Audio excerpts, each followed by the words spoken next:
The forest didn't feel normal the moment I stepped off the road. It wasn't quiet. It was worse than quiet.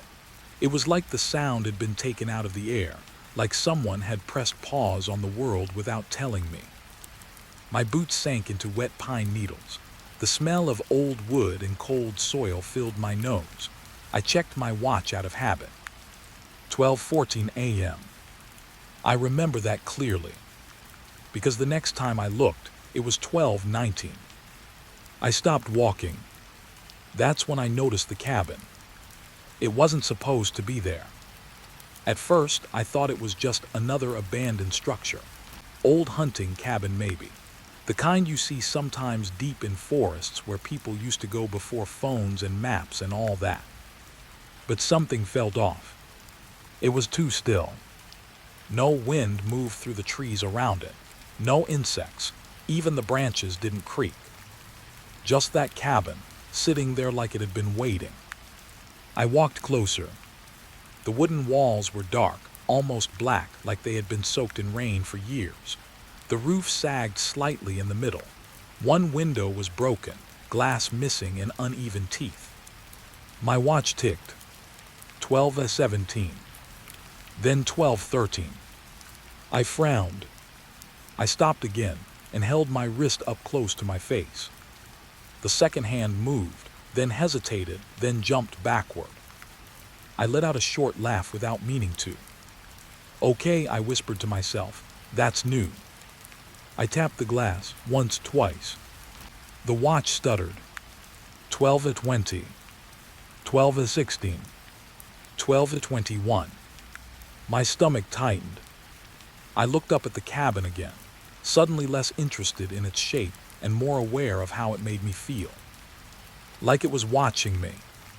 I know that sounds stupid. I'm not someone who believes in that kind of thing. I'm a field surveyor. I map land, document old structures, report back. Simple work. No ghosts, no stories. But standing there, I couldn't shake it. The air around the cabin felt heavier, like it had weight. I took a step forward.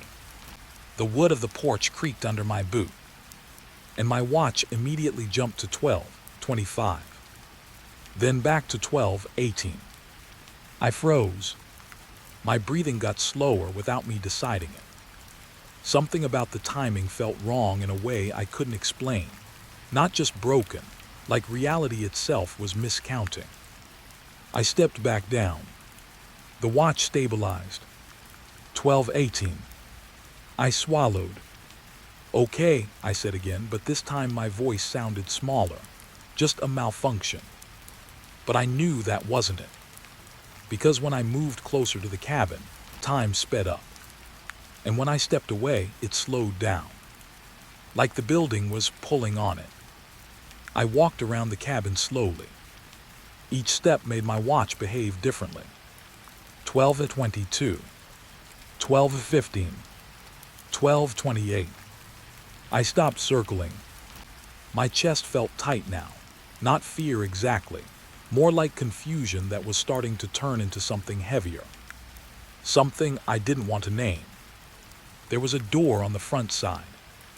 Old wooden, no handle on the outside. Just a deep scratch running vertically down the middle, like something had clawed its way out once. My watch ticked loudly in my head. 12:11. That didn't make sense. I hadn't moved enough time for that. I looked at my phone. No signal. Of course. I turned it off and back on anyway. Same result, nothing. The forest behind me felt further away than it should have. Like it was fatting. I turned back to the cabin door. That's when I heard it. A faint sound from inside. Not a voice. Not exactly. More like a breath that didn't belong to anyone. I stepped closer without meaning to. My watch jumped to 12:30, then dropped to 12:09. I actually felt dizzy. Hello, I called out. My voice didn't echo. It just disappeared into the wood. No reply, but something shifted inside. A slow movement, like someone turning in a chair. I should have left. I know that now. But I didn't. Instead, I did something I still can't fully explain. I put my hand on the door. The wood was cold. Too cold. And then, my watch froze. Completely. No ticking. No movement. Just 12:17 staring back at me. And in that exact second, I realized something worse. It wasn't just broken. It was synchronized. The cabin and my watch were connected, like they were sharing the same broken rhythm. I pushed the door. It opened without resistance. Inside was darkness, but not empty darkness.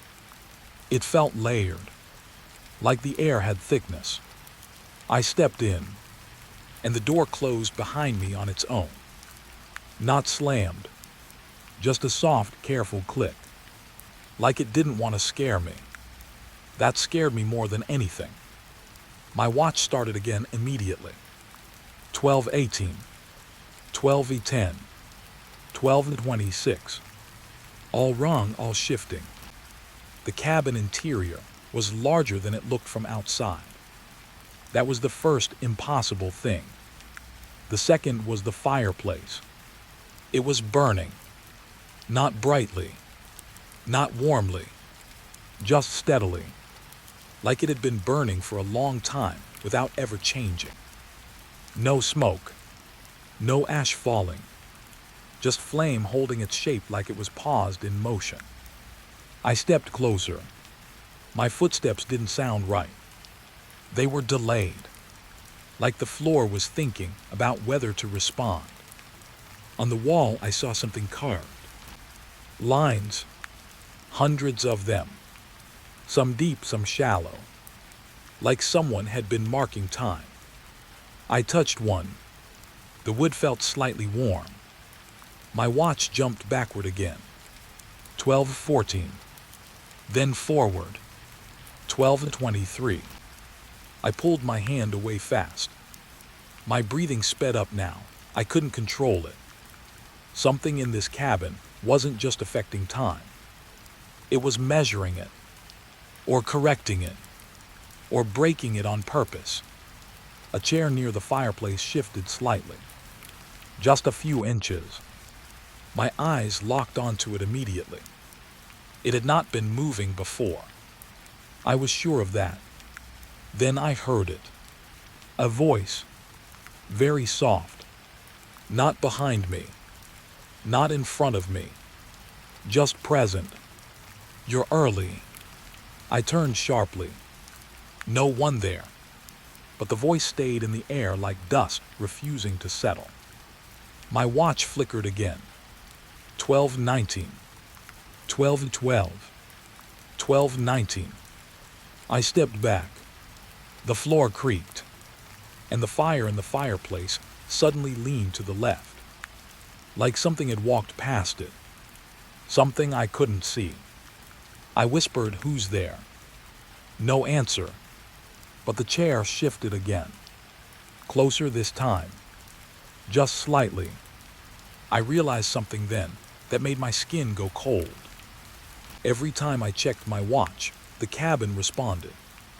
Not immediately, but slightly delayed, like it was reacting to my awareness of time.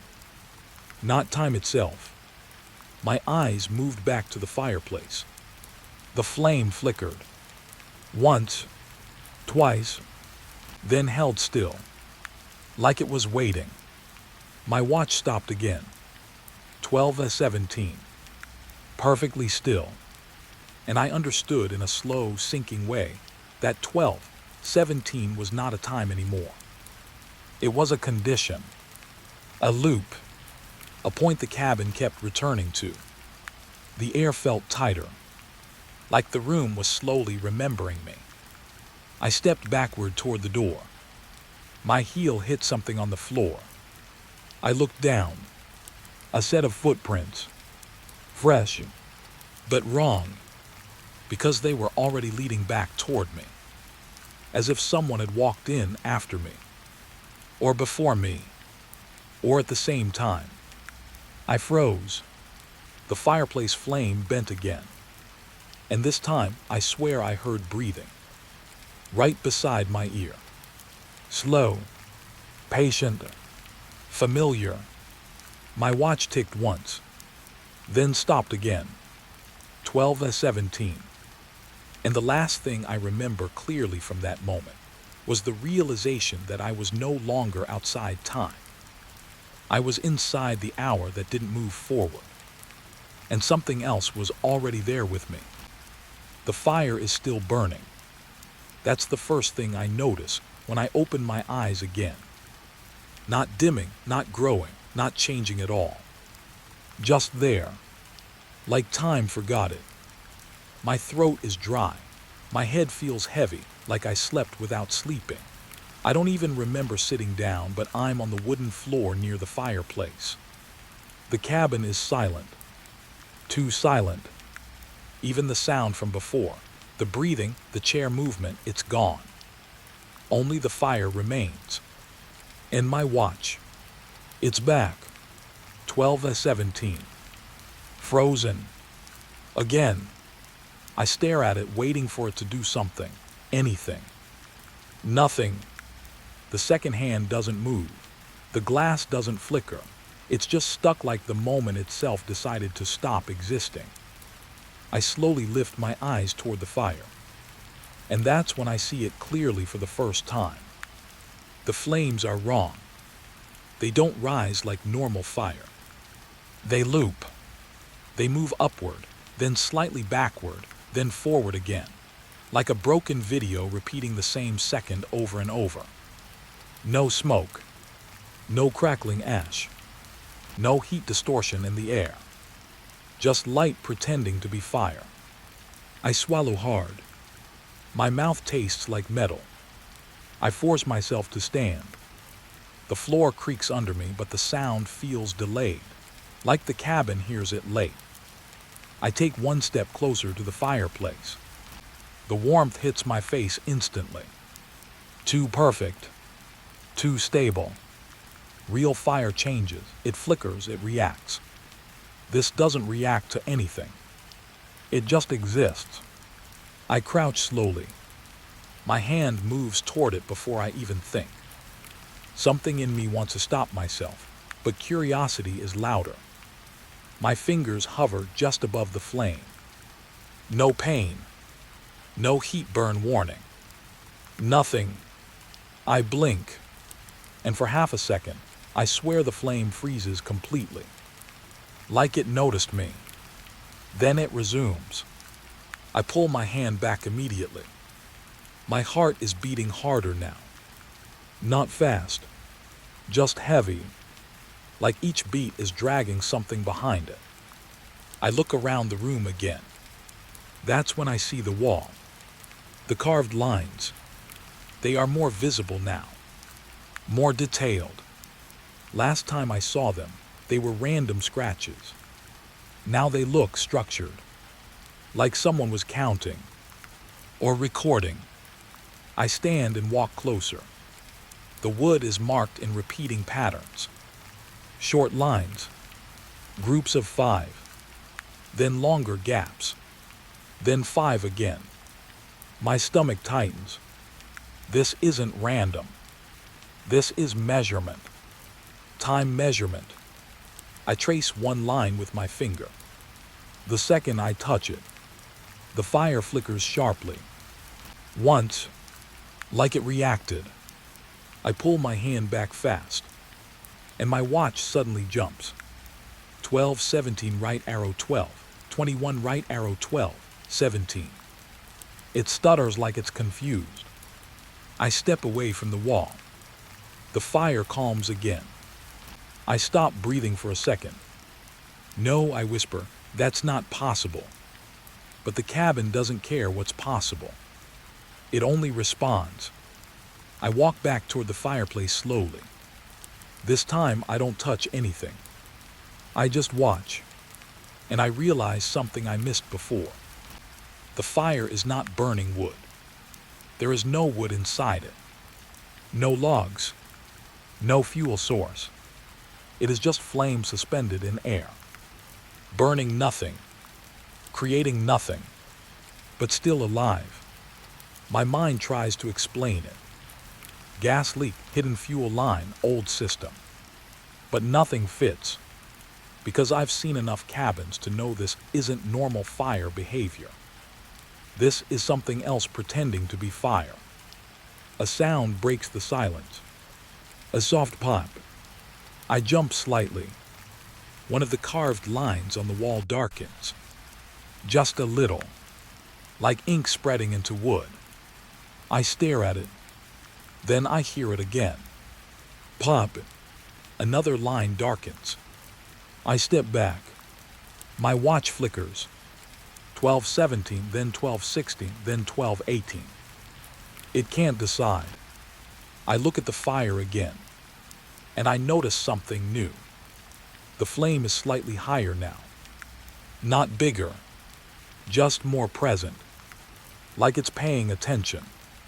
I feel something shift in the air behind me. Not movement, awareness. I don't turn immediately, because I already know no one is there. But I feel it anyway, like the cabin is filling in the space behind my back with something I can't see yet. I whisper, "What do you want?" No answer, but the fire bends slightly toward me, like it heard. My skin feels colder now, not from temperature, from recognition. I take a step back. The fire follows the movement, not physically, but visually, like it tracks me. I stop moving. It stops reacting. A thought hits me. What if the fire isn't just burning? What if it's observing, recording, measuring? I glance at the wall again. The lines, they are changing. Slowly, not random anymore. They are forming shapes. Not words exactly, but patterns that feel like language trying to exist. I step closer to the wall again. Bad idea. I know it immediately, but I do it anyway, because I need to understand. As I get closer, the fire behind me flickers harder, faster. I ignore it. The carved lines now look deeper, fresh, like they were made recently. But I was here alone, wasn't I? My throat tightens. I run my fingers near the carvings, but don't touch. The moment my hand gets close, the fire behind me suddenly goes silent. Not dimmer, not smaller, just silent, like it stopped moving. I freeze. Even my breath feels too loud now. I slowly turn my head. The fire is frozen, completely still, like a photograph of fire. No movement, no flicker, no life. And in that frozen flame, I see something impossible. A shape, not inside the fire, inside the stillness, like something is standing behind it, watching me through it. I step back fast. The fire instantly resumes, like nothing happened. But my watch spikes. 12:17 right arrow 12:30 right arrow 12:11. It's panicking, or reacting, or both. I back away from the fireplace entirely now. My hands are shaking slightly. I don't like that I'm shaking. I don't like that I'm still here. The cabin feels smaller now, like the walls moved in slightly while I wasn't looking. I turn slowly, and I notice something I didn't before. The chair near the fire is closer. Again, just a little, but enough to notice. My stomach drops, because I never touched it. I never moved it. So why is it closer? The fire crackles softly again, but it sounds wrong, like it's repeating the same crack twice. I whisper I'm leaving. I don't know who I'm talking to. The fire flares slightly, not aggressively, just interested, like it heard the word leaving and didn't understand it. I take one step toward the door.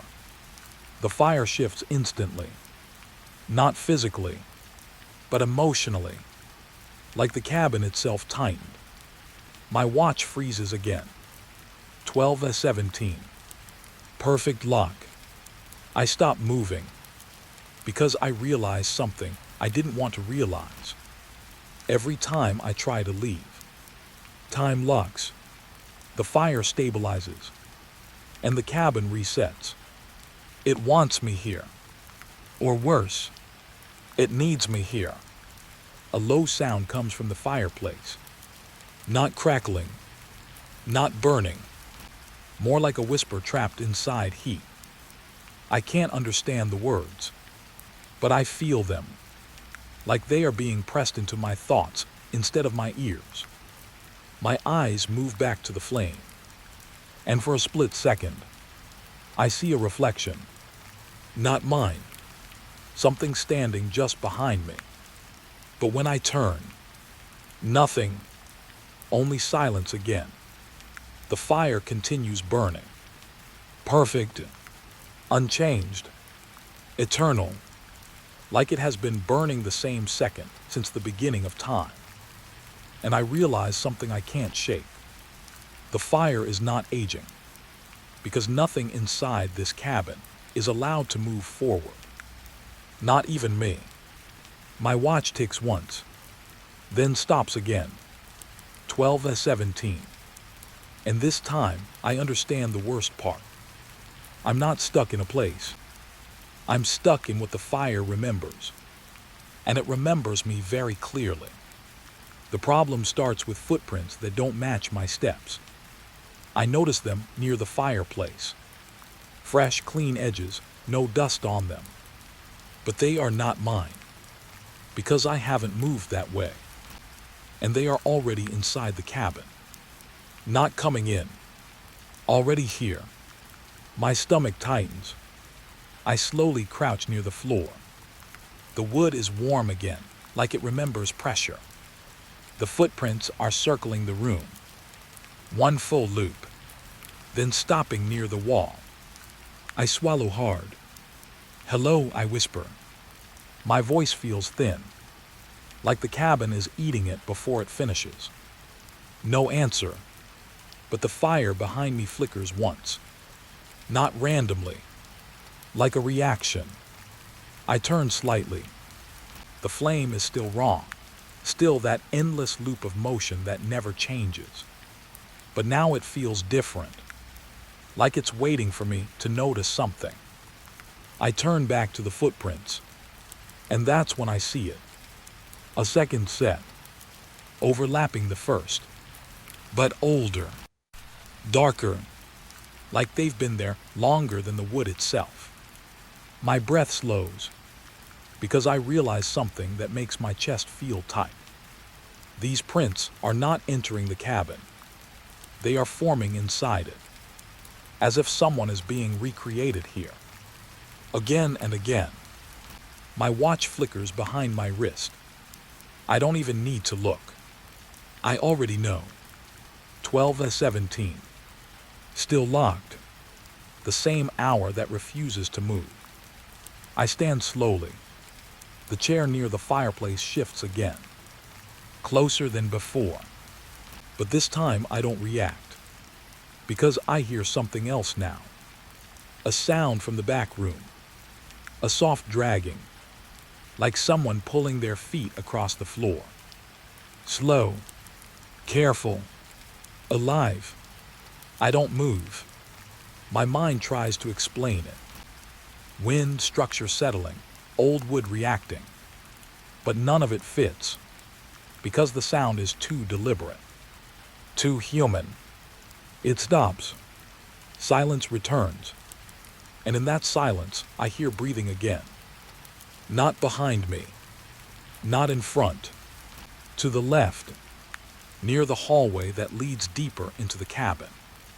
I take one step. Then stop immediately. because the footprints on the floor also shift, just slightly, like they are aware I'm watching them. I whisper, "Who's here?"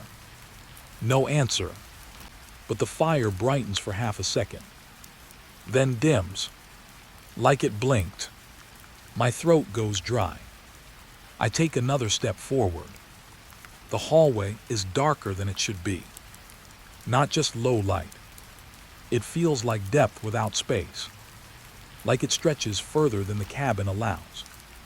That shouldn't be possible. Nothing about this place should be possible. I move slowly. Each step feels delayed, like the floor is thinking before allowing me forward.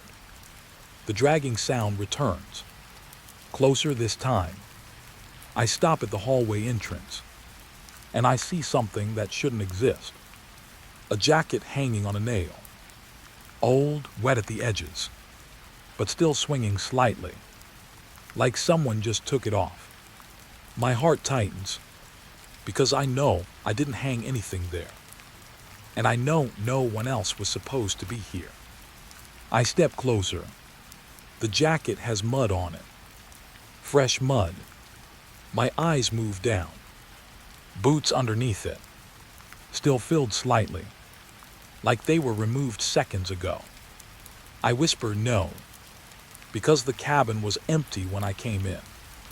Wasn't it? The fire behind me flickers again, harder this time. I turn instinctively, and I see something new in the flame. A reflection, not mine. A man standing where I was moments ago. But when I turn back, nothing there. Only heat. Only fire. My watch jumps. 12:17 right arrow 12. 22 right arrow 12. 17. It cannot stabilize. The cabin is reacting to something. Or someone. I force myself into the hallway. The air changes immediately. Heavier, thicker, like the space remembers breath. There are more footprints here, leading forward, then stopping, then starting again, like hesitation was recorded into the floor. I follow them. Every step feels like I'm interrupting something that already happened. The dragging sound starts again. Behind a closed door. I stop in front of it. The wood is scratched. Deep marks, like someone tried to get out. Or in. I press my ear to it. Silence. Then, a voice. Very low. Almost tired. "You came back." My entire body freezes. Because the voice is not asking. It's confirming. I step back. "No," I whisper. "I've never been here before." Silence. Then a soft laugh from inside the room. Not mocking. Familiar. Too familiar. My hand moves toward the door without me deciding. The handle turns before I touch it. It opens slowly, and I see the room. Empty, except for a chair in the center, and a small table. On the table, a watch. My watch. I stop breathing, because it's already there. Ticking. Perfectly. 12:17. The exact time. The same frozen moment. But it's moving. Slowly. Wrongly. Like it's replaying something it already lived. I step inside. The door closes behind me. No sound. Just certainty. The chair moves slightly. Just enough for me to notice. Like it's inviting me. Or remembering me. I don't sit. I stare at the watch on the table. It ticks forward. Then backward. Then forward again. Like it cannot decide which direction I belong in. I whisper, "Where is he?" The room responds. Not with words. With presence. A shadow forms in the corner. Slowly. Not entering, becoming visible. A shape of a man sitting where there was nothing before. Head down, hands resting on knees, like he's been waiting a long time. I take a step back. The chair creaks behind me, but I didn't move it. The figure doesn't look up. It just speaks. Soft, calm. You saw me leave already. My breath stops, because I don't understand that sentence. He slowly lifts his head, and my mind refuses to process what I see. His face is familiar, not as a memory, as a repetition, like I've seen it before in the hallway, in the footprints, in the jacket, in the watch. He looks at me like he recognizes me more than I recognize myself. I left, he says again. You watched me leave. I shake my head. No, I just got here. He smiles slightly. Not happy, not sad, just aware. That's what I said too. The fire outside the room flickers violently. The cabin creaks, like something inside it just shifted direction. My watch on the table cracks slightly, then resets. 12:17. The man stands slowly. His movements are delayed, like he's not fully synced with the room. He steps closer to me. I step back, but the hallway behind me is gone. Just wall, wood where there should be space. My stomach drops. The man stops in front of me and whispers something that chills me more than anything so far. I think the cabin only keeps people who forget they already left. My throat tightens. What are you talking about? He looks at me for a long moment, then says quietly, check your watch. I don't want to, but I do. And it's not stuck anymore. It's running, but not forward, not backward, sideways, like time itself is folding instead of moving. And in that distortion, I see something reflected in the glass. Not my face, his face, wearing my expression. I drop the watch immediately. It hits the floor, and the sound echoes twice, like the impact happened in two different moments. The man is gone. The chair is empty again, but the jacket in the hallway is now on my shoulders. I didn't put it on, but I feel its weight, like it remembers being worn. The fire outside suddenly goes silent again, and in that silence, I hear footsteps leaving the cabin. Slow, certain, familiar, like someone is finally going home. And I realize something I don't want to understand. Maybe I was the one who already left, and I just haven't caught up to it yet.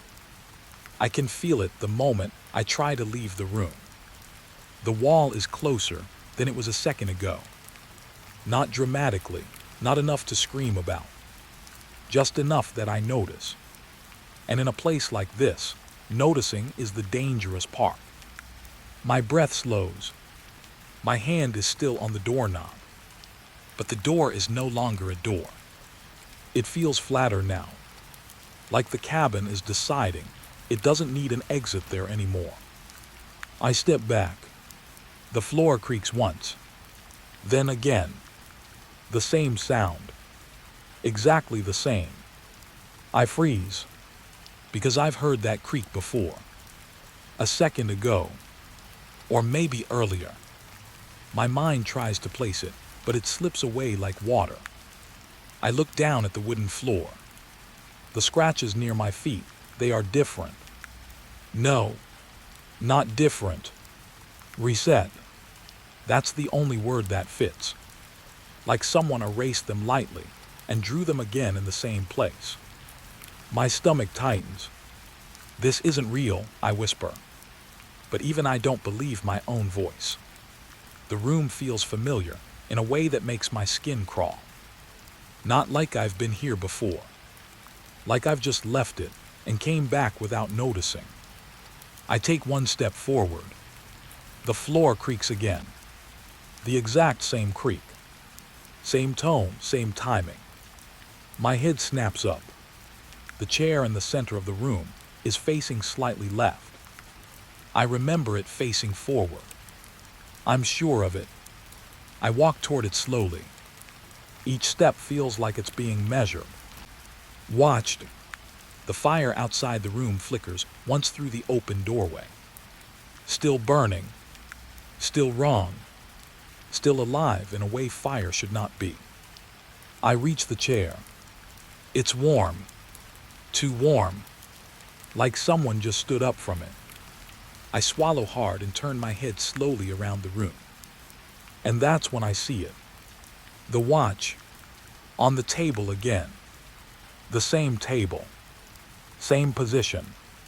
Like it never left. But I threw it. I saw it fall. I heard it break. I remember the sound echoing twice. My throat tightens. I walk closer. The watch is ticking. 12:17. Perfect. Stable. Like nothing ever happened. My hands shake as I reach for it. The moment my fingers get close, the room flickers. Just once. Like a blink. And suddenly, the watch is in my hand. Not on the table. In my hand. Already held. I stumble back instantly. No, no, no. My heartbeat spikes. Because I didn't pick it up. I didn't move. But I'm holding it. I drop it immediately. It hits the floor. Once. Only once. But I swear I hear it hit twice. I look up fast. The table is empty again.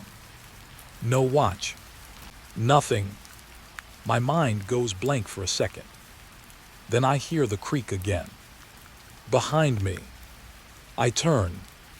The chair has shifted slightly. Facing forward again. Like it reset itself. My mouth goes dry. The room didn't just change. It corrected itself. Like I made a mistake and it fixed it. I step back slowly toward the doorway. The hallway outside feels darker now.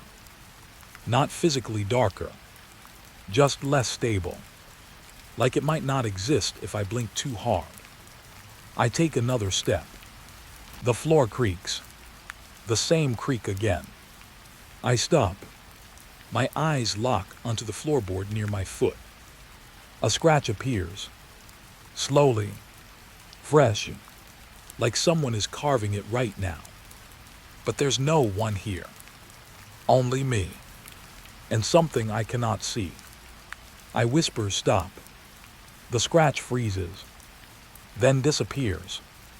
Like it never existed. My breathing gets heavier. The cabin is responding to me. Not like a place. Like a system. A loop that adjusts itself every time I notice it breaking. I step forward again. This time I don't hear a creak. But I feel it. Under my foot. Like the sound happened without being allowed to exist. I reach the hallway. The jacket from earlier is gone. That should make me feel better. It doesn't. Because gone things in this cabin don't stay gone. They just wait to return correctly. I walk into the hallway and immediately stop because I hear voices. Soft, familiar, my own voice, but not from me. From behind the wall. I press my ear against it slowly. I think I already told you this. The voice says. Then silence. Then again. I think I already told you this. Exactly the same tone. Same pause. Same breath before the sentence. My skin goes cold. I step back. The wall near me shifts slightly. Not physically moving, but visually, like it is adjusting its memory of itself. I back away slowly, and that's when I notice something worse. The hallway is longer than it was before. It shouldn't be. Cabins don't grow, but this one does, only when I'm not looking directly at it. I turn my head slightly. The end of the hallway moves further away. I freeze, then slowly look forward again. It moves closer. My stomach drops. The hallway is not stable. It is responding to observation, like it only exists when I don't understand it fully. A sudden sound comes from behind me. The chair dragging. Slow. Controlled. I spin around fast. The chair is in the hallway now, right behind me. I didn't hear it move. I didn't see it move. But it is here, facing me, like it followed me. My breath catches. I whisper no. The chair shifts slightly forward. 1 inch. Then stops. Waiting. I step back. The chair moves forward again. 1 inch. Matching me. I realize something terrible. It's not chasing me. It's replaying me. Every movement I make, it repeats after a delay. I move. It copies. Not instantly, but like it's catching up. I take a quick step back. The chair waits, then moves. Same step. Same distance. My mind races. This isn't a haunting. This is repetition. A recorded loop trying to stay aligned with me. I stop moving. The chair stops. I breathe slowly. It waits. Then I notice something else. The hallway behind the chair is gone. Just wall. Solid wood. Like the space erased itself to keep the chair inside the loop. I whisper, "What are you?" The chair doesn't answer, but the wall behind it cracks slightly, and a voice leaks through. Calm, patient. You always ask that here. My blood runs cold. Here, not there. Here, like I've done this before. Like I've asked this question before. I shake my head. I've never been here before. Silence. Then the voice again. Softer this time. That's what you said last time. The chair moves forward again. 1 step. Closer. Matching me. My chest tightens. Because I understand something I didn't want to understand. This cabin doesn't trap people. It rehearses them. I take another step back without thinking. The chair follows. Perfectly. Like it has learned me. Like I am not new here. I back away faster. The chair accelerates. Not faster in motion. Just more certain. My heartbeat spikes. The hallway bends slightly. Not physically. Emotionally. Like the space is tightening around the pattern I'm creating. I stop suddenly. The chair stops instantly too. Perfect synchronization now. No delay. No mistake. It is caught up. I whisper, "You're not real." The chair tilts slightly. And for the first time, it speaks clearly. I was waiting for you to stop denying it. My legs feel weak. Because that voice is not unfamiliar. It sounds like mine. But older. Tired. Like I've said it before. I step forward without meaning to. The chair steps back. My mind freezes. Now it's revering. Not copying. Correcting. As if my movement was wrong the first time. I turn my head toward the hallway wall. The scratches are back. But they are forming words now. Slowly. Like the wood is remembering language. I take a step closer. The chair stops completely. The word on the wall finishes forming. Only 3 words. You already left. My breath stops, because I remember hearing that before. From someone else. From inside my own head. The cabin creaks loudly. The entire space shifts. Like something inside it just aligned. My watch flickers again in my pocket. I don't even need to look. I already know. 12:17. Still. Always. And as I stand there in the hallway that keeps rewriting itself around me, I realize the most terrifying part is that the cabin loops. It's that I'm starting to recognize the loop. And something inside it is recognizing me back. The moment I stop moving, the cabin stops moving with me. Not in a comforting way. In a watching way. Like it's holding its breath, waiting to see what I'll do next. My watch is still stuck. 12:17. But now it feels less like a time, and more like a cage number.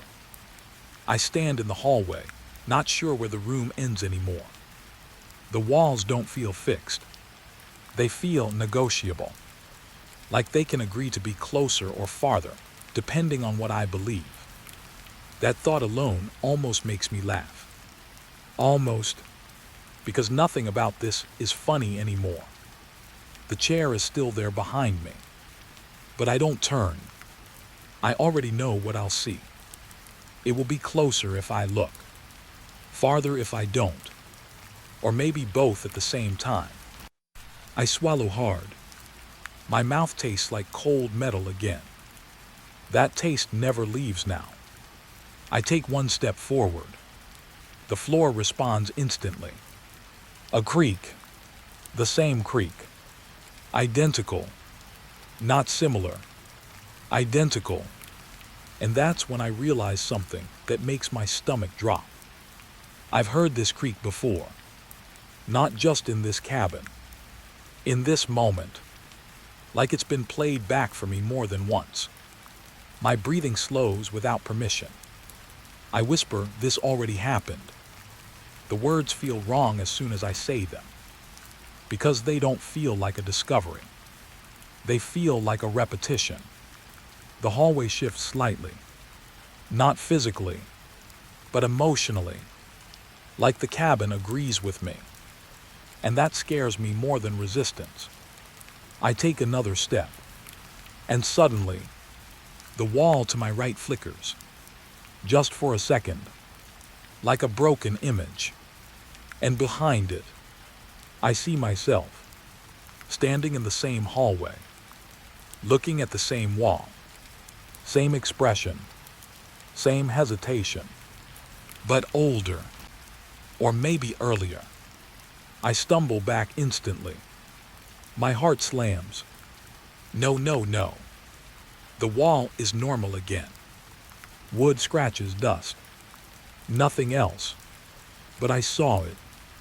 I know I saw it. My watch ticks once. Loud. Too loud. 12:17 right arrow 12. 18 right arrow 12. 17. It can't choose. I press my back against the opposite wall. The wood is warm. Too warm. Like it remembers my body. And then I hear something that freezes me completely.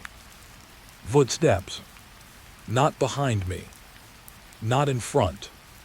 Above. Slow. Careful. Like someone walking on the ceiling of the cabin. I look up. Nothing. Just wood.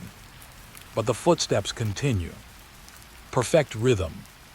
Measured. Like packing. My mind tries to find logic. Upper floor, attic, structural sound. But I know this cabin doesn't behave like a normal structure anymore. Because nothing here is stable long enough to be normal. The footsteps stop. Silence returns. And in that silence, I hear my own voice. From somewhere inside the walls. Very faint. Almost like a memory leaking out. I already checked this room. I freeze. That's not something I said just now.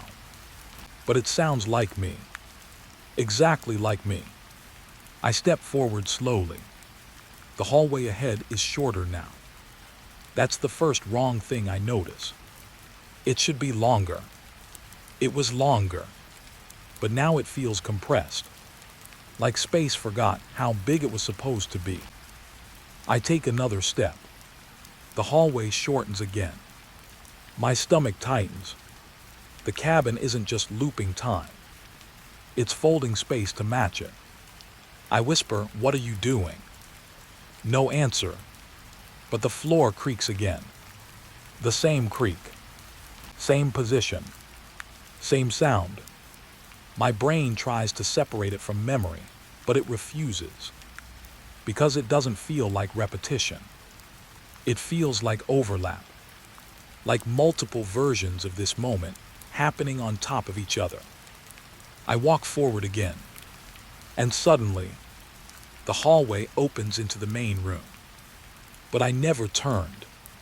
I never reached a door. I just arrived. My chest tightens. Because this is not movement. This is replacement. The room looks familiar.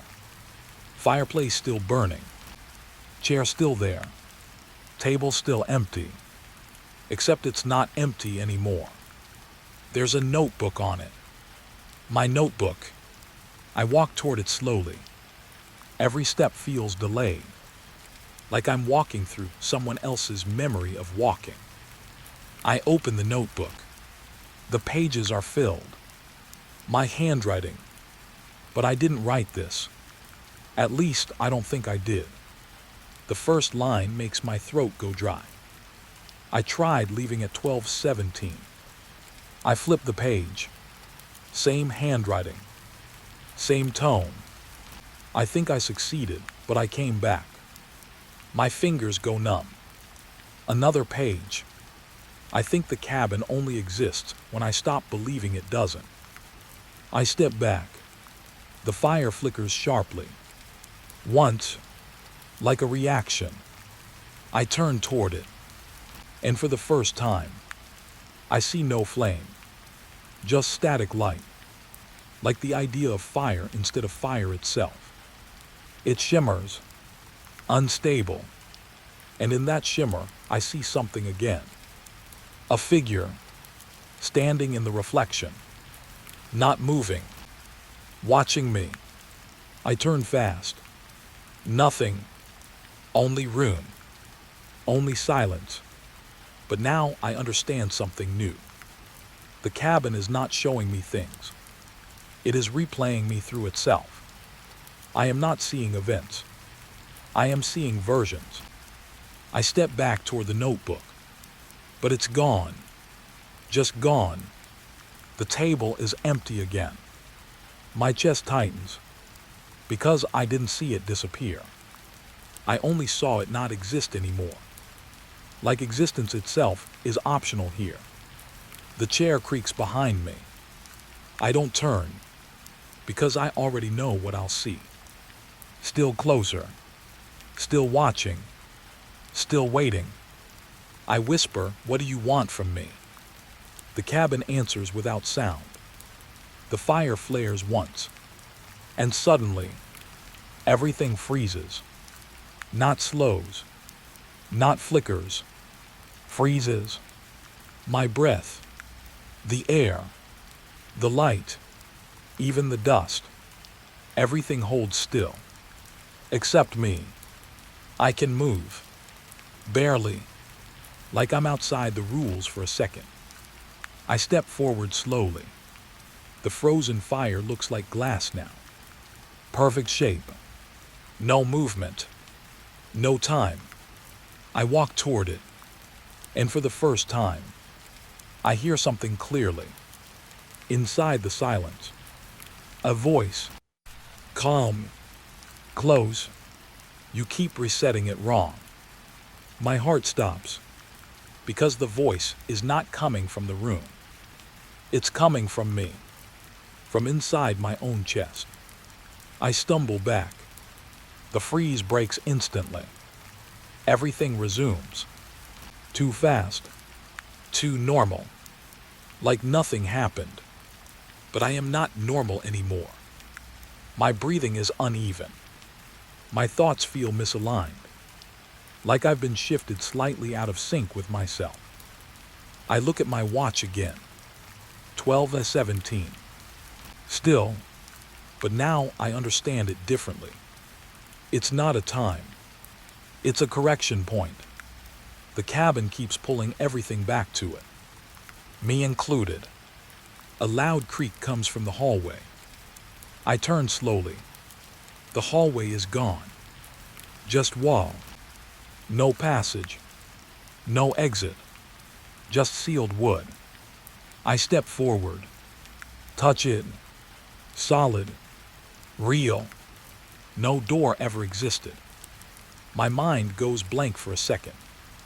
Because I remember walking through that hallway. I remember turning. I remember coming here.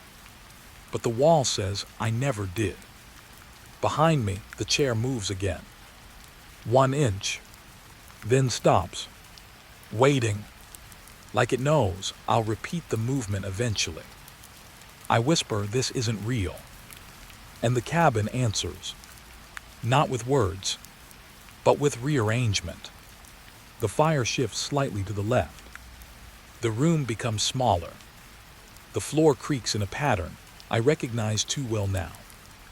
And I realize the terrifying truth settling in slowly. I am not moving through the cabin. The cabin is moving through me. Resetting me. Correcting me. Keeping me inside the hour that never resolves. 12:17 is not stuck. It is returning. Over and over. Until I become something that belongs inside it. I press my hand against the wall again. And this time, it warms. Like it recognizes me. Like it remembers I've been here longer than I think. The last thing I hear before the loop tightens again is the chair behind me shifting. Just slightly closer. As if it's finally ready for me to sit down and accept what I've been trying to forget. And somewhere deep inside the cabin, the hour starts over again. The footprints end at the cabin door. But they don't come back out.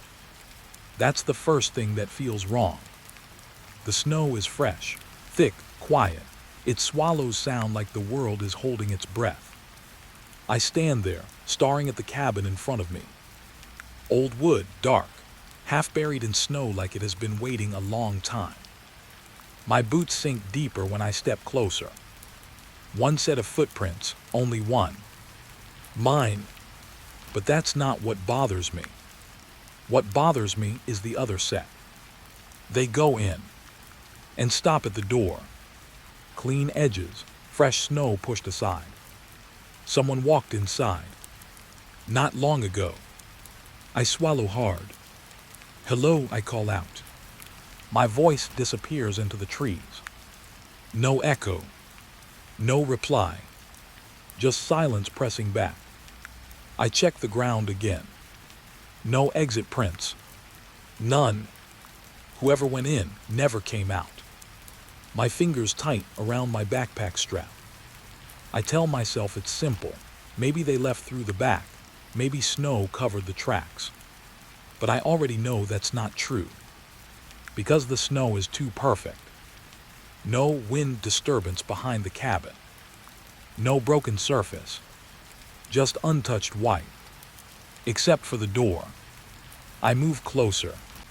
The wood is old, cracked, darkened by years of cold. But the door is slightly open.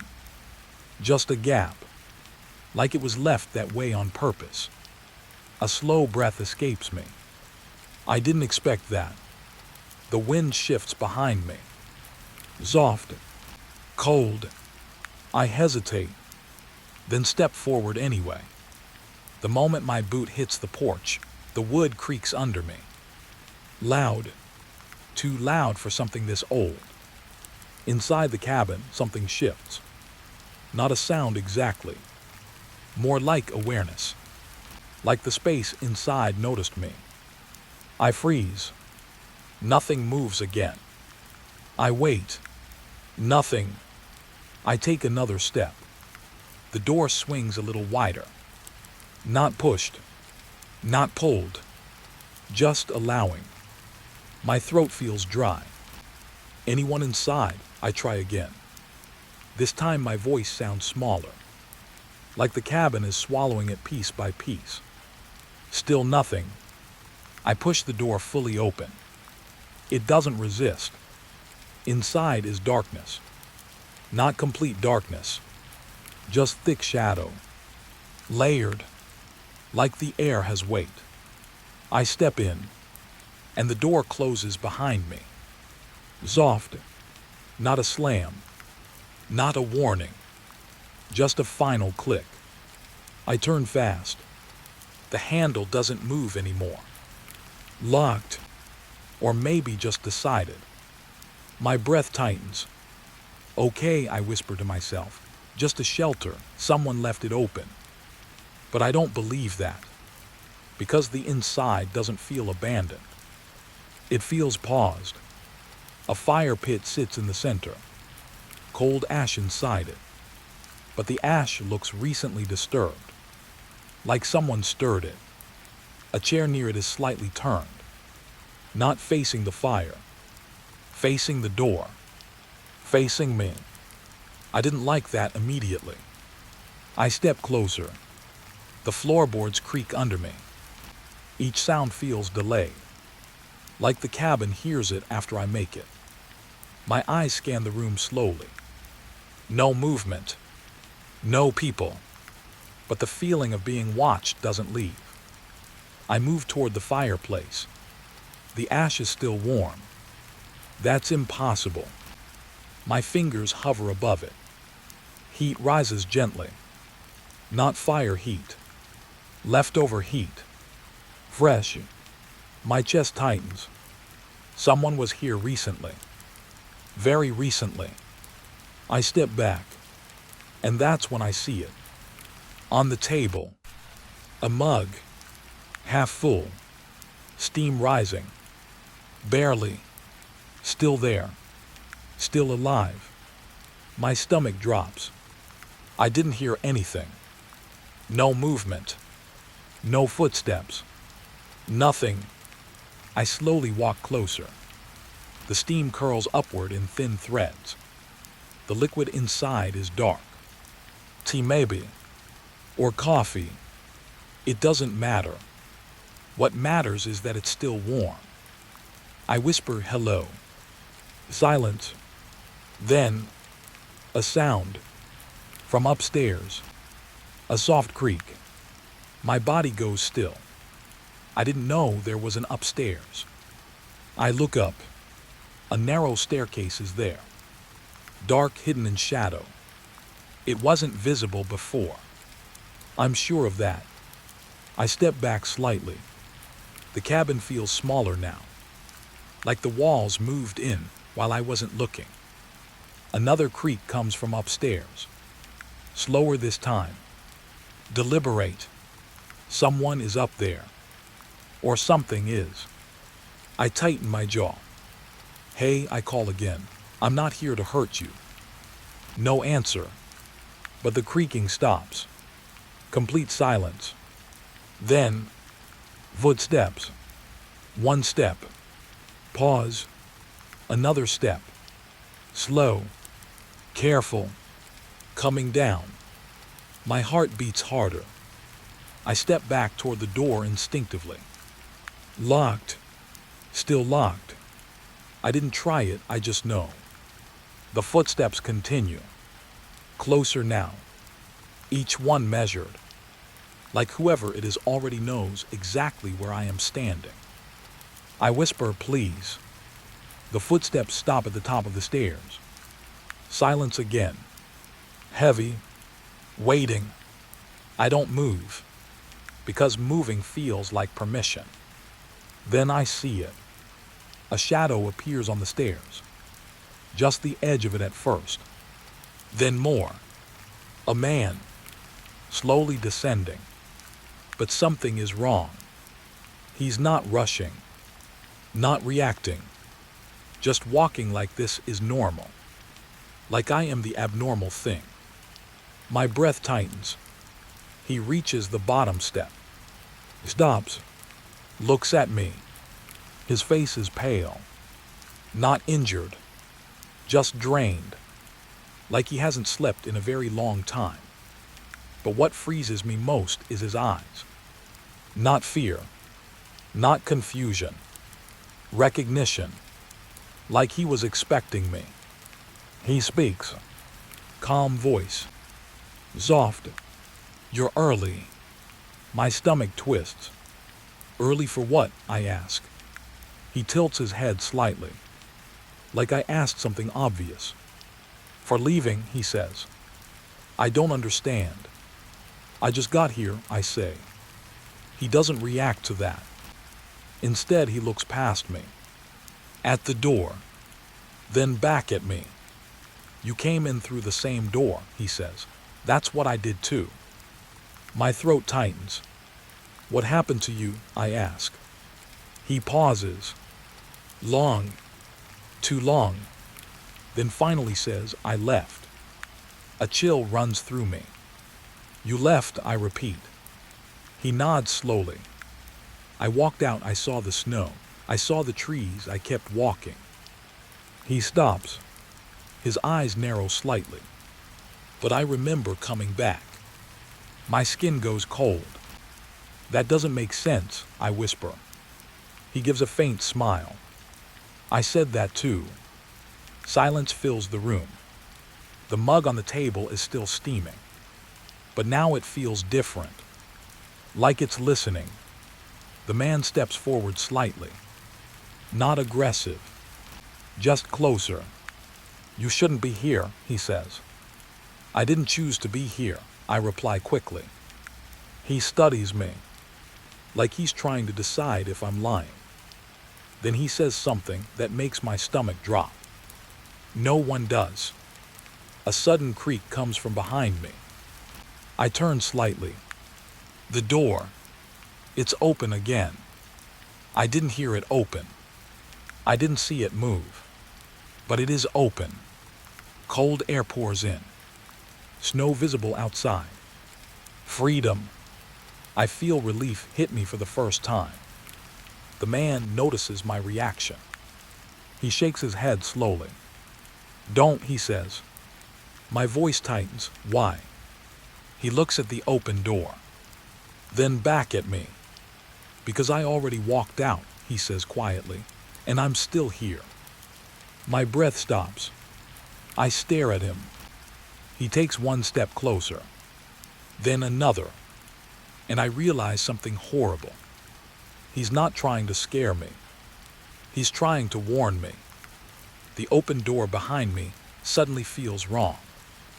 Like it wasn't open for escape, but for return. The man stops in front of me. His voice lowers. If you leave, he says, you'll come back the same way I did. My hands shake slightly. That's impossible, I whisper. He looks at me one last time. Then says, that's what I thought too. The cabin creaks. Not from wind. Not from weather. From something settling. Like the building just made a decision. Behind me, the open door shifts slightly.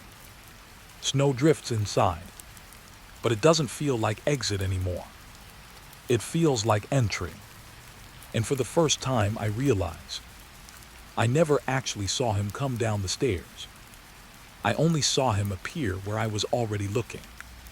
And somewhere deep inside the cabin, something is repeating his footsteps. Again, slower this time, waiting for me to understand what happens after leaving. The window is locked from the inside, but he still whispers at it like something is listening from the other side. That's the first thing I notice when I step deeper into the cabin. The man doesn't look at me. Not at first. He just stands there, facing the window, both hands pressed lightly against the glass like he's holding it in place. Or holding something out. The open door behind me creaks once, then settles. I don't turn back, because I already know what outside feels like now. It doesn't feel safe anymore. It feels like a mistake. The man finally speaks without turning.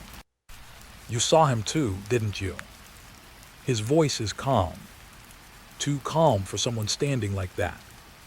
I swallow slowly. I saw footprints, I say, that's all. He nods slightly. Like that's enough. Like that confirms everything. The cabin is warmer than before. Not fire warm. Human warm. Like breath is trapped inside the walls. I step closer. The floorboards creak under me, and I instantly feel it again. That same wrong delay. Like the sound arrives after I've already accepted it. The man still doesn't look at me. He whispers again. It waits for you to stop moving. My chest tightens. What waits, I ask. He hesitates. Just a second. But it feels heavy. Then he says, the thing in the trees. Silence hits the room. Not empty silence. Full silence. Like even dust stops falling. I glance toward the window. The glass is fogged from inside. Not outside. Inside.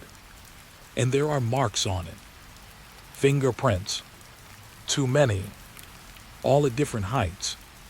Like someone stood there for a long time, changing posture again and again. Watching. My throat goes dry. Where did they come from? I ask. The man finally turns.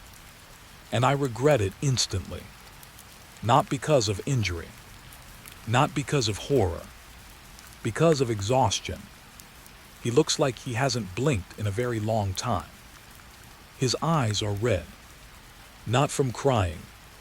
From staying awake. From refusing sleep. He points at the window without looking away from me. They come from there, he says. I step closer slowly. Each step feels measured. Like the cabin is counting them. The window glass is cold when I approach. The fingerprints are clearer now. Some are fresh. Some are old. But they overlap in a way that makes no sense. Like multiple nights are stacked on top of each other in the same space. I whisper, who is watching? The man lets out a small breath. Not relief. Not fear.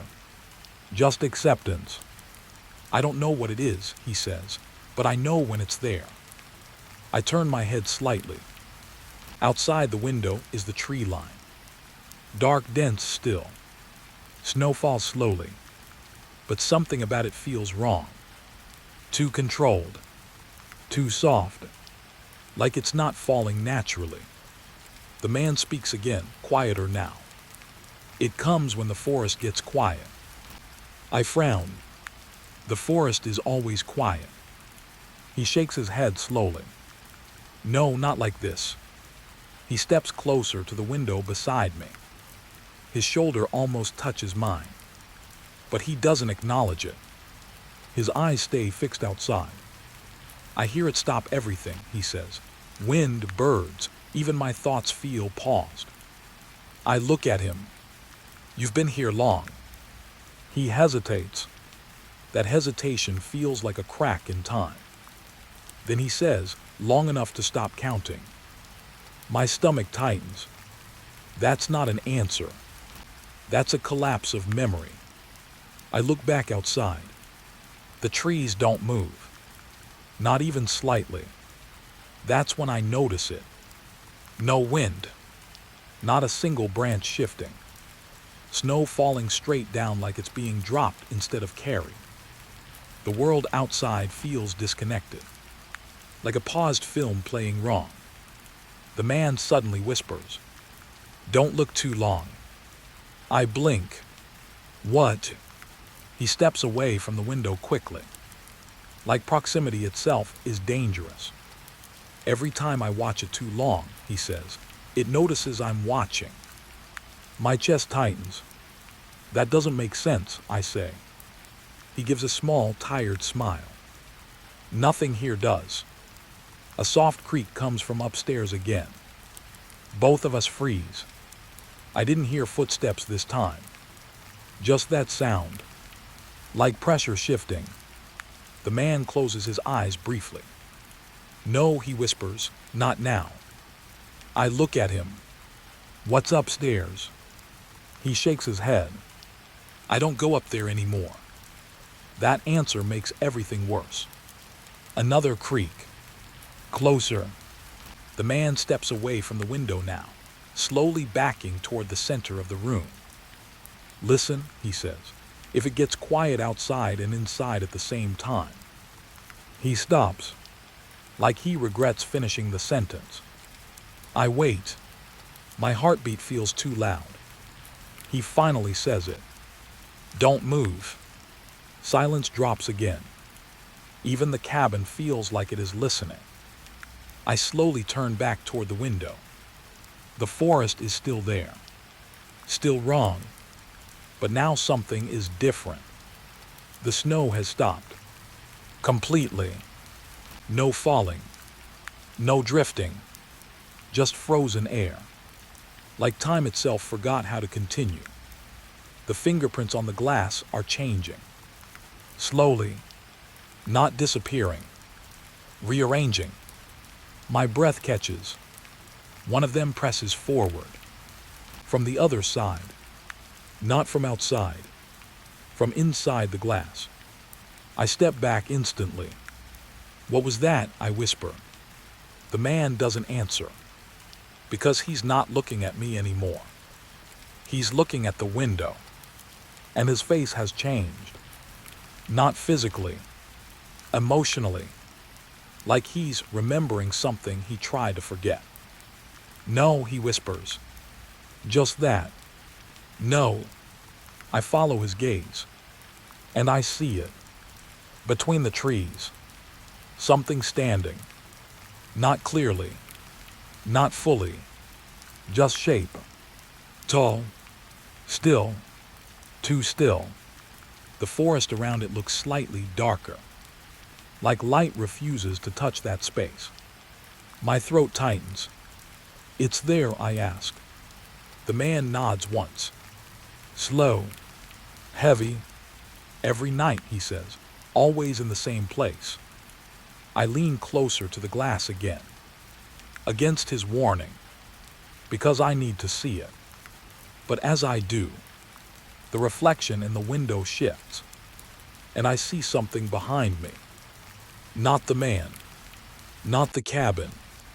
Something standing just inside the room. I spin fast. Nothing. Only him. Only walls. But my reflection in the glass is wrong. It moves a fraction slower than I do. I step back. The man notices my expression. What did you see? He asks. I hesitate. Because I don't want to say it. But I do anyway. Something inside, I whisper. His face tightens. Like I confirmed a fear he didn't want to name. He walks toward me slowly. Then stops. Very close. Too close. And says something that chills me deeper than anything outside. It doesn't just watch from the trees. He points at the window. It learns from what it sees. My mouth goes dry. I look outside again. The shape is still there. But now it feels closer. Not physically. Just aware. Like it knows I noticed it. The man steps away again, rubbing his face. I thought staying inside would help, he says quietly, but it just started watching through me instead. I stare at him. You mean it's inside you? He shakes his head quickly. No, not inside me. He pauses, then whispers. Inside the moments I'm not paying attention. That line doesn't make sense, but it feels true anyway. Another creak comes from upstairs. This time, neither of us reacts immediately, because we both understand something without speaking. The cabin is not separating inside and outside anymore. Everything is becoming one space.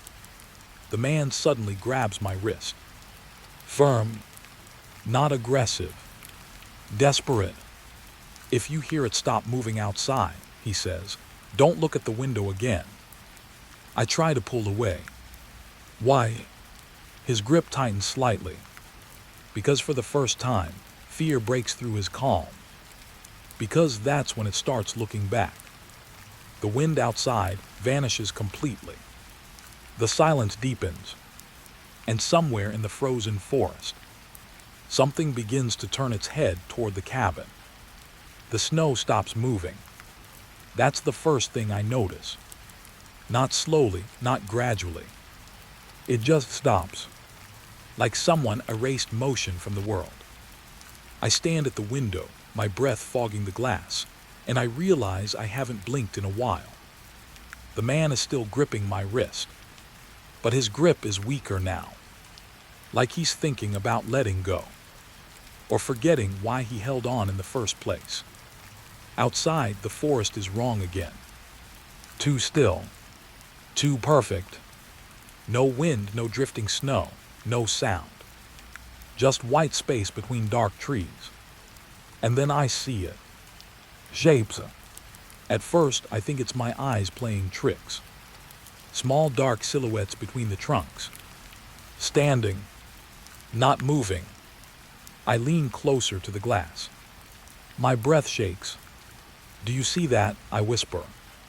The man doesn't answer immediately. That silence is worse than denial.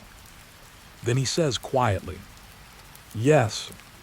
That one word feels heavy, like he didn't want to confirm it. The silhouettes don't move, not even slightly. I count them without meaning to. 1, 2, then more appear as my eyes adjust. 5, 7, maybe more hiding behind trees I can't clearly see.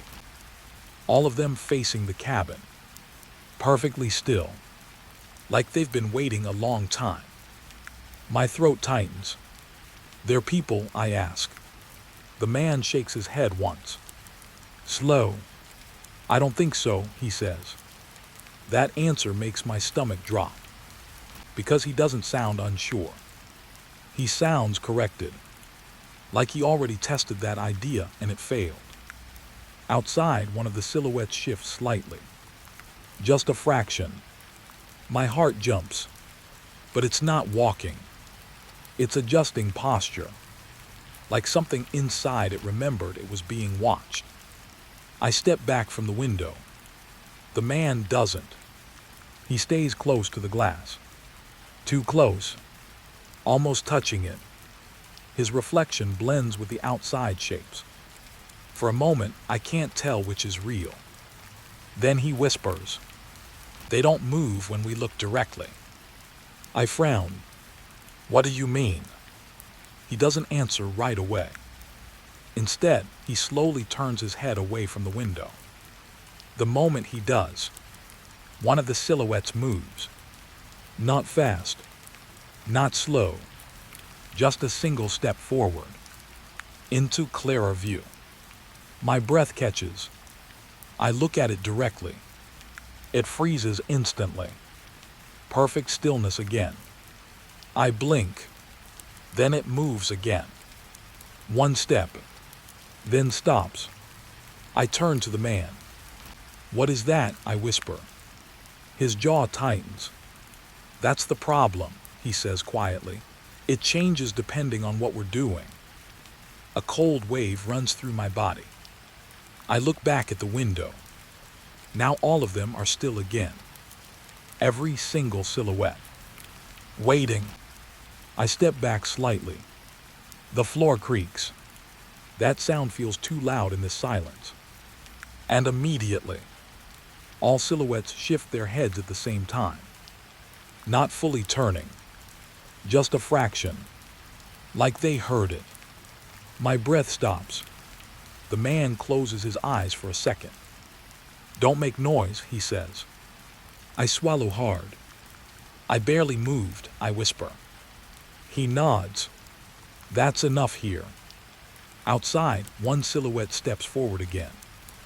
This time, I don't look away. It stops instantly. The moment my eyes lock onto it, I feel something twist in my chest. Not fear exactly. Recognition. Like my attention is part of the rule. The man steps away from the window slowly. That's why I stay close, he says. I look at him. What does that mean? He exhales slowly. If you don't watch them, they start moving freely. I blink. That makes no sense.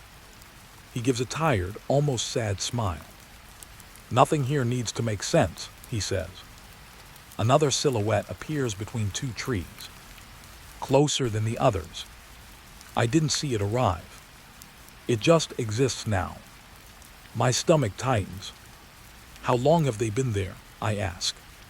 The man hesitates. A long pause. Then, I stopped sleeping when I noticed them. That answer hits differently. Not because of what it says, because of what it avoids saying. Time, days, hours, none of it matters anymore. I glance at the window again. The silhouettes are still, but I feel it now. A pressure behind the glass, like they are pressing attention back at me. Not physical movement. Awareness. The man suddenly whispers. They're closer than yesterday. My eyes snap to him. Yesterday. He nods slowly. I think so. That uncertainty scares me more than certainty would, because it means he's losing track of time too. Or maybe time is losing track of him. A sudden creak comes from upstairs again. Both of us freeze. This time, the silhouettes outside react. Not all at once. Just one. Then another. Small shift. Like they are listening through the cabin. The man whispers, "Don't let them hear inside." I look at him sharply. What does that mean? He doesn't answer, because he's watching something behind me now. I feel it instantly. The kind of feeling when a room becomes aware of a second presence. I slowly turn my head. The staircase. Empty. But the air there feels thicker. Like something stood there a moment ago. The silhouettes outside remain still again. But I notice something worse. One of them is no longer facing the cabin. It is facing sideways. Like it turned away while I wasn't looking at it. My throat tightens. I point. That one moved. The man follows my gaze. His face drains slightly. That's not supposed to happen yet, he whispers. My skin goes cold. What do you mean, yet? He doesn't answer immediately. Instead, he walks closer to the window. Carefully, slowly, like approaching something that might change its behavior based on distance. Then he says quietly, "They usually wait until we forget they're there." I blink. Forget. He nods. Yes, that's when they get closer. A silence settles. Heavy. Outside, the silhouettes remain frozen again. But now I notice something I didn't before. They are not randomly placed. They form a rough circle around the cabin. Not surrounding. Observing. My breathing becomes shallow. This is a trap, I whisper. The man doesn't disagree. That silence is confirmation enough. Another silhouette appears, closer than all the others, standing just beyond the first line of trees. Its shape is clearer now. Still not human, but pretending to be. My stomach drops, because I realize something. They aren't approaching the cabin. They are adjusting to us. Every movement we make changes them. The man suddenly says softly, "They copy attention patterns." I look at him. What? He points at my eyes. Where you look, they stabilize. I feel a chill run down my spine. So if I don't look, he finishes it for me. They move. We both stand still. For a long moment, no one speaks. No one moves. Even the cabin feels like it's holding its breath again. Outside, the silhouettes remain frozen. Perfect. Silent. Waiting for attention. And that's when I notice the worst part. My eyes are getting tired. Not physically. Mentally. Like the act of watching them is draining something from me. I blink once, and the man sharply says, "Don't." My eyes snap open, but it's too late. One silhouette has moved. Just one step closer. My heart pounds. I force myself to focus again. It freezes immediately. The man exhales sharply. "That's it," he whispers. "That's how it starts." I feel sick. "So what happens if I look away too long?" I ask. He doesn't answer immediately. Then he says something quiet. They stop waiting quietly. A cold silence falls again. Outside, the silhouettes stand motionless. But now I can feel it clearly. They are not just watching the cabin anymore. They are learning it. And somewhere deep in the trees, something takes another step forward without needing permission from my attention anymore. He hasn't blinked in a long time. That's the first thing I notice when I look at him again. Not fear, not exhaustion, just eyes that refuse to close, like closing them would cost him something too important to lose. The silhouettes outside are still there, frozen, watching, but the man beside me has stopped reacting to them completely. Like he's decided the real danger is no longer outside. It's inside the pause between moments. I swallow slowly. "You said you don't sleep," I whisper. He doesn't answer right away. His gaze stays locked on the window, but not the silhouettes anymore. Something beyond them. Something deeper in the trees. Then he finally speaks. "I tried once." His voice is flat, not emotional, like the memory has been filed away too many times to hurt anymore. I wait. He continues. "And it came closer." My skin tightens instantly. "What came closer?" I ask. He doesn't look at me. "That's not the right question," he says quietly. A cold silence fills the cabin. Even the fire feels less active now. Not gone. Just listening. Outside, one silhouette shifts slightly. Not enough for alarm. Just enough to remind me it's still there. Still waiting. The man finally turns his head toward me. Slow. Careful. Like movement itself might trigger something. "It doesn't walk," he says. I frown. What does that mean?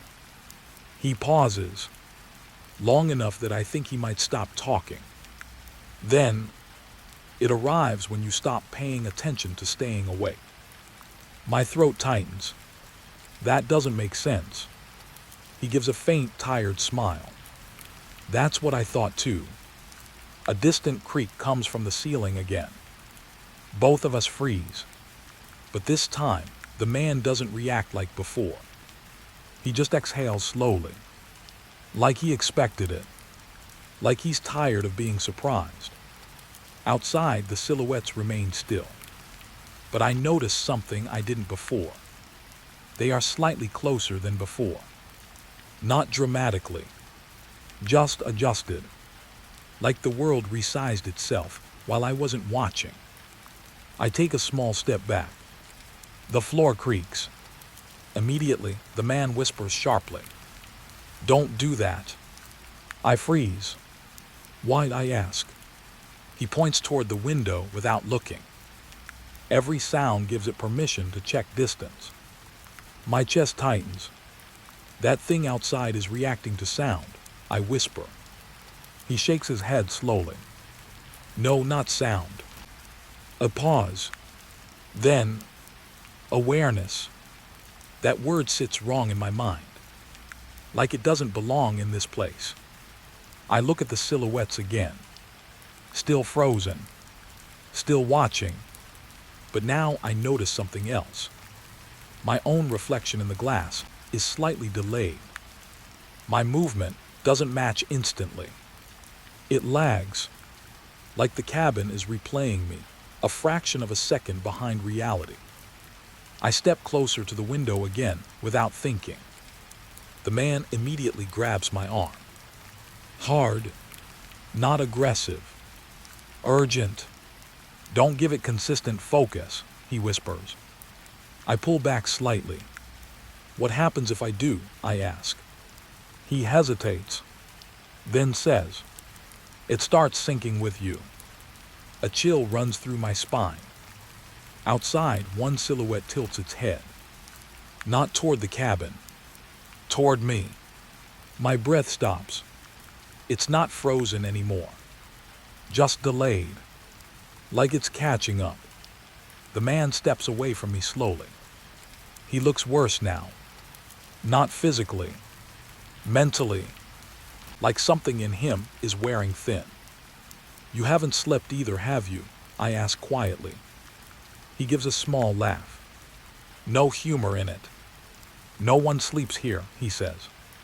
I frown. Why not? He looks at me directly now. And for the first time, his eyes feel sharp again. Because sleeping is when it gets close enough to be real. A heavy silence follows. I feel my heartbeat in my throat. What is it? I ask. He doesn't answer immediately. Instead, he walks toward the fireplace. Slowly, carefully, like the act of moving away from the window is itself dangerous. Then he speaks. I don't know its shape anymore. That alone feels wrong. What do you mean you don't know? I ask. He stares into the cold fire pit, like he's remembering something he wishes he could unremember. It changes depending on how tired I am, he says. My stomach tightens. That's not possible. He nods slowly. I said that too. A sudden sound comes from outside.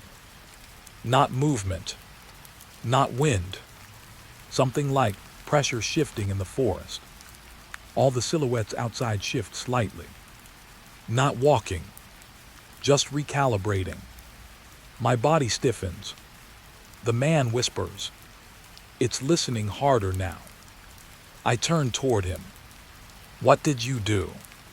He looks at me, and I see something I didn't want to see. Guilt.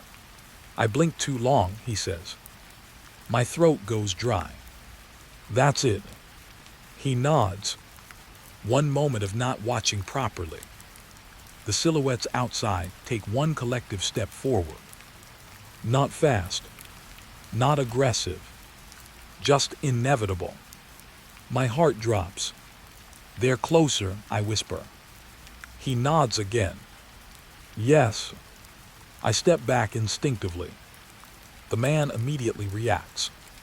No, he says quickly, stay where you are. I freeze. Why? He points at the window. Because movement resets their distance logic. I don't understand, but I stop anyway. The silhouettes freeze again. All at once, perfectly still. I whisper so I just don't move. He shakes his head. That only delays it. My chest tightens. Then what stops it? I ask. He doesn't answer immediately. Then says quietly, nothing. That answer lands heavier than anything else. A long silence follows. Only the faint crack of the fire remains. But even that feels weaker now, like it's losing relevance. I glance at the window again, and I notice something new. The silhouettes are not random anymore. They are forming a pattern. Not a circle, not a line. Something structured, something repeating, like they are learning geometry from watching us. My stomach drops. They're organizing, I whisper. The man nods slowly. Yes. Another pause. Then he adds quietly, and they get better when I get tired. That sentence changes everything. I turn toward him sharply. Then don't get tired, I say. He smiles faintly, but it doesn't reach his eyes. I don't get to choose that anymore. A sudden silence falls again, deeper than before. Even the fire seems hesitant. Outside, no wind, no sound, only presence. The silhouettes remain still, but now I feel it clearly. They are not waiting anymore. They are calculating. I whisper, "How long have you been here?" He looks at me, and for a second, I think he won't answer. Then he says, "Long enough that I stopped remembering when I last closed my eyes normally." My throat tightens. "And if you sleep?" I ask softly. He stares at the window again and says the thing that makes my blood run cold.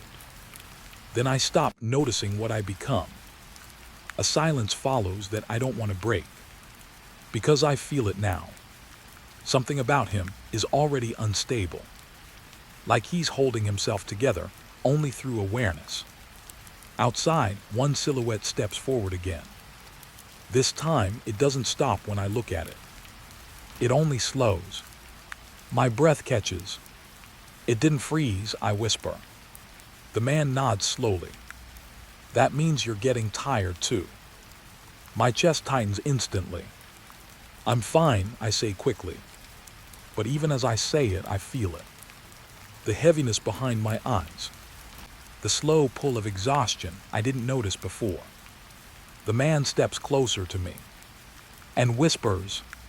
That's how it starts. A sudden creak echoes upstairs again. But this time it sounds different. Closer. More precise.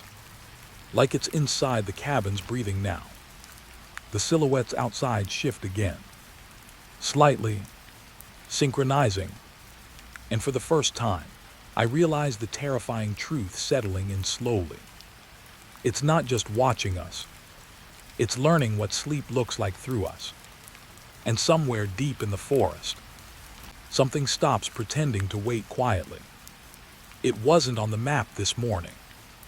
I checked it 3 times. Same forest, same routes, same marked paths. But that trail, it wasn't there. And yet by dusk it appeared. Like the forest decided to draw it only when it wanted to be seen. I should have turned back. I know that now. But at the time, I thought it was just a mapping error. A glitch. Something normal. Normal doesn't feel like this. Not anymore. The first thing I notice is the silence. Not quiet forest silence. This is different. Like sound has been gently removed, layer by layer, until even my footsteps feel embarrassed to exist. I stand at the edge of the trees, looking at the narrow path that wasn't there this morning. It looks fresh. Too fresh. The soil is darker than the ground around it, like it was turned over recently. But there are no tools marks. No tire tracks. No human sign at all. Just a path that feels newly remembered. My radio crackles once, then dies. I tap it. Nothing.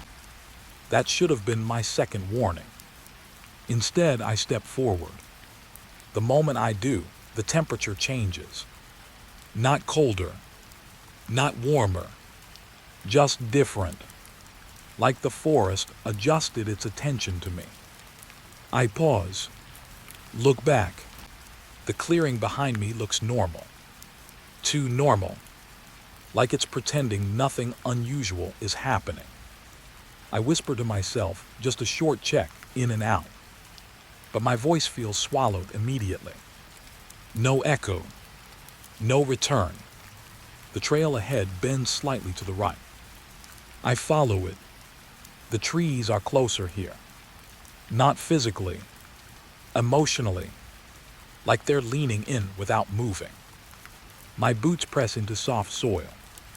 Every step feels slightly delayed, like the ground is thinking about accepting my weight before it agrees. I stop again. Listen. Nothing. No birds. No wind. Even insects feel absent. And that's when I notice something strange. My watch ticks twice in 1 second, then pauses, then ticks again at a different rhythm. I frown and shake my wrist. It doesn't help. Time feels uneven here. I keep walking. The forest thickens. The trail becomes clearer. Too clear, like someone maintains it regularly, but without ever being seen doing it. And then I see something that makes me stop completely. A signpost. Old wood. Faded letters. But the strange part isn't the sign itself. It's that I swear it wasn't there when I looked back just seconds ago. I walk closer. The writing is half peeled away, but I can still read it. Warden's cabin, 2.3 km. My stomach tightens slightly. There is no cabin in this sector. There shouldn't be. I know these woods better than most people alive. I check the ground again. The trail continues straight. No forks. No branches. Just one direction. Like it already decided where I'm going. I whisper, that's impossible. The wind picks up for half a second, then stops immediately. Like it heard me. I continue. The forest gets darker faster than it should. Dusk shouldn't be this fast. But here, shadows stretch early. Too early. I check my watch again. It shows the same minute. Over and over. Not broken. Just stuck. But every time I look away and back, the second hand is in a slightly different position. My breathing tightens. Something is wrong with time here. Not stopped. Not broken. Just unstable. The trail begins to narrow. The trees now form almost a corridor. Like they're guiding me instead of surrounding me. I stop again. This time I hear something. A soft sound, like wood shifting in cold air. I turn my head. Nothing, but the sound repeats. Behind me. I spin fully now. The forest is still empty, but my instincts scream louder than silence. I whisper hello. No answer, only the feeling that I interrupted something by speaking. I move again. Faster this time. The cabin sign said 2.3 kilometers, but I feel like I've already walked further than that. Distance doesn't feel reliable anymore. Minutes stretch, then collapse. My thoughts start to feel slightly out of sync, like I'm remembering things I haven't done yet. That's when I see footprints. Human, fresh, heading in the same direction as me. I crouch, touch the soil, still soft, still warm in a strange way. But the prints are wrong. They don't match my boots. Too deep, too heavy, like whoever made them was carrying something. Or someone. I stand slowly. My throat tightens. Hello, I call again. This time louder. The forest reacts. Not with sound, with stillness. Everything freezes for half a second. Even my breathing feels suspended.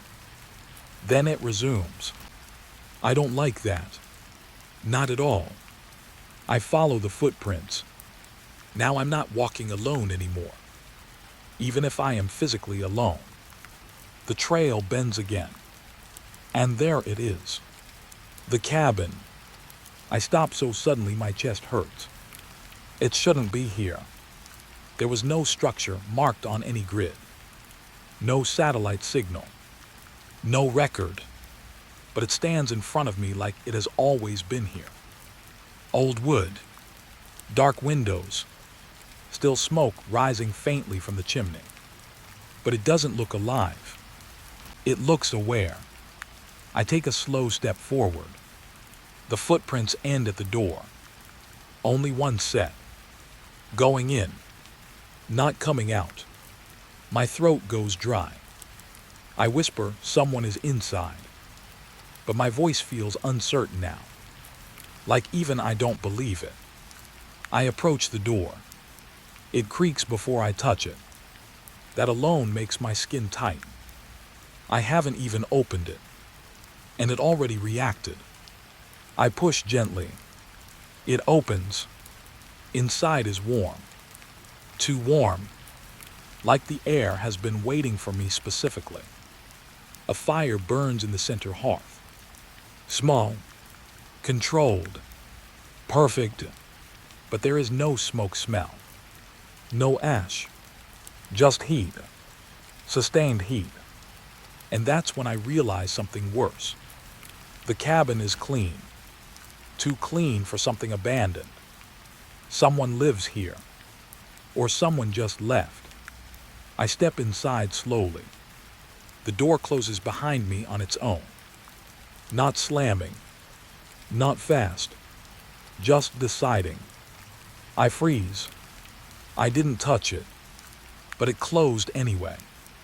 The fire crackles softly. And I swear I hear something else behind it. A breath. Not mine. I turn slightly. The shadows inside the cabin feel wrong. They don't match the fire. They move a fraction too late. Like they are remembering where they should be. I whisper, "Is anyone here?" The fire flickers once. And for a brief second, I see something in the reflection of the glass window.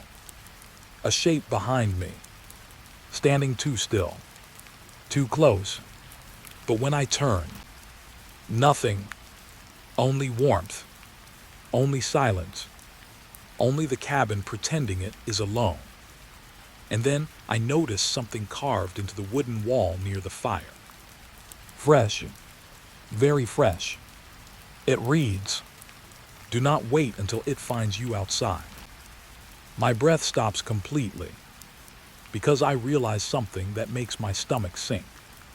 I didn't find this cabin. The cabin let me find it. And somewhere outside in the dark forest, something is still standing on the trail I just walked in from. Not moving. Just waiting to see if I decide to leave. The wood is already stacked. Neatly.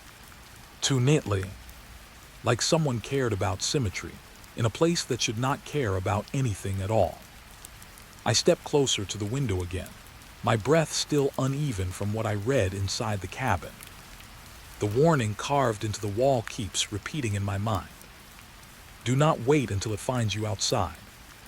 But the problem is, I already am outside. At least part of me still feels like it is. The fire inside the cabin continues to burn behind the glass. Calm. Steady. Like it has always been there. But now I notice something worse.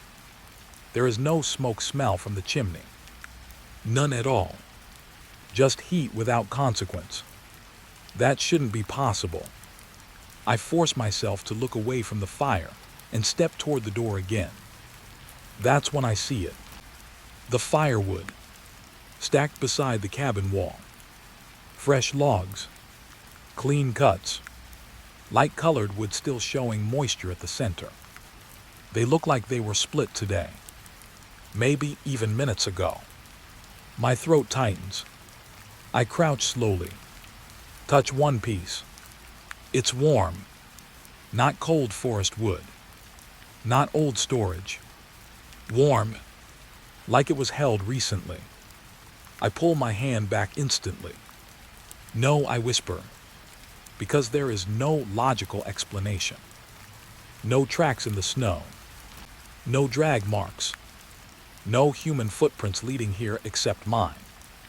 And I didn't bring wood. I stand up slowly, scanning the forest. Everything is still. Too still again. The same kind of stillness I noticed before. Like the world is holding its breath just to listen better. Then I notice something else. The wood stack is too precise.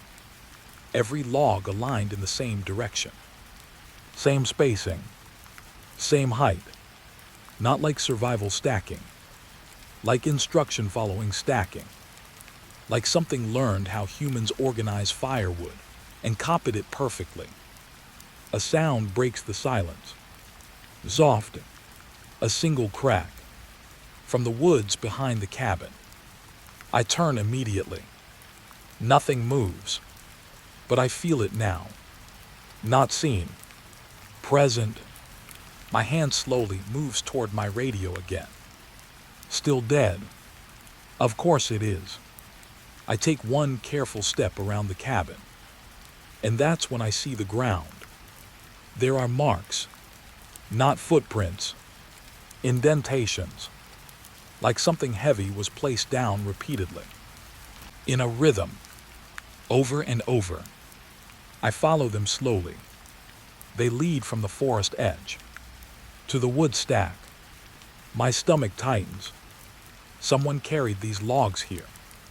But not walking. Dropping. Placing. Repeating. Like a machine. Or something that doesn't understand weight properly. I whisper, who did this? No answer. But I feel like the forest is listening again. I step closer to the wood stack and realize something worse. The cuts on the logs are not natural.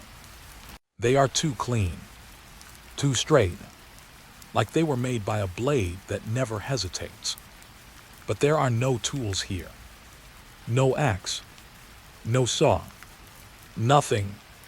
I crouch again and run my fingers along one cut. Smooth, perfect, and still warm.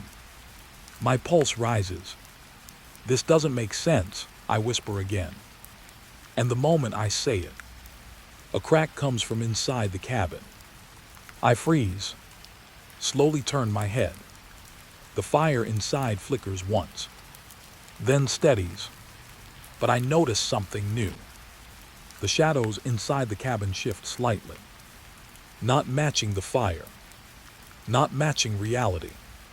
They lag behind, like they are learning how to behave.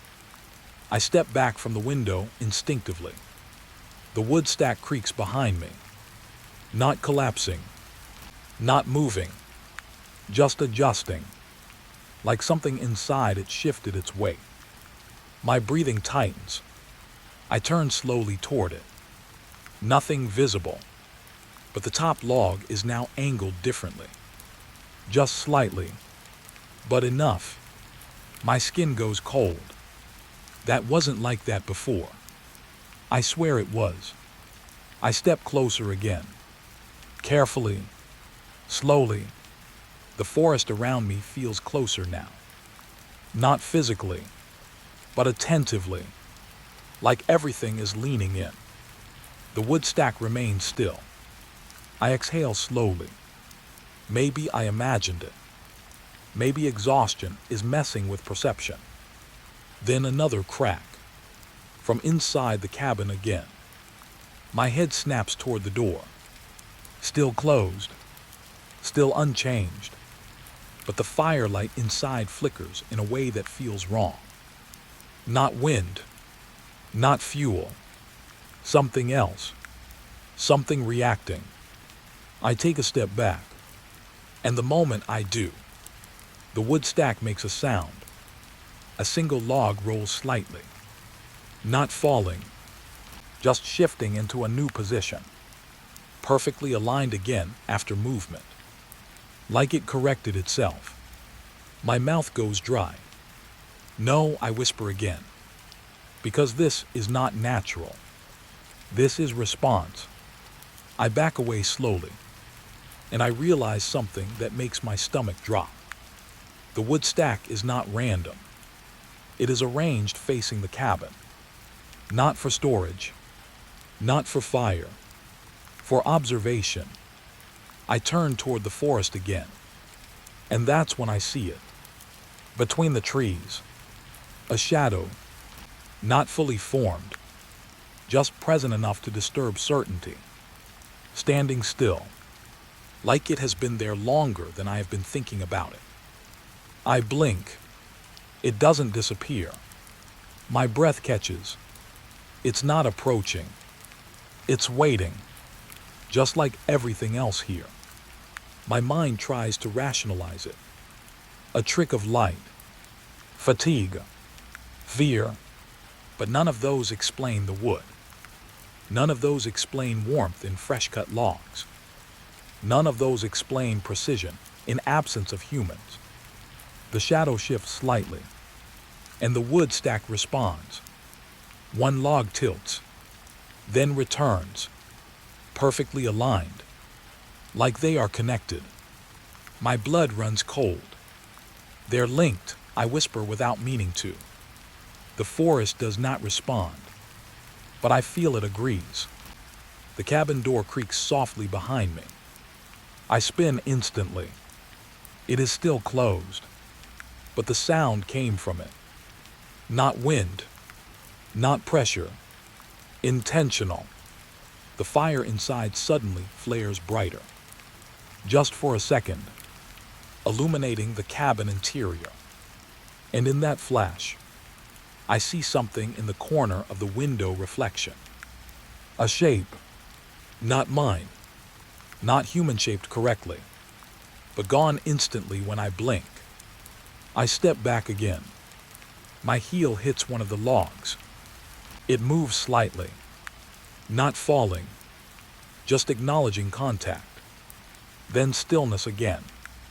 I realize something now that makes my throat tighten completely. The wood is not waiting to be burned. It is waiting to be used, like it is part of a system that hasn't started yet. I back away from the cabin slowly, and as I do, every log in the stack shifts at once.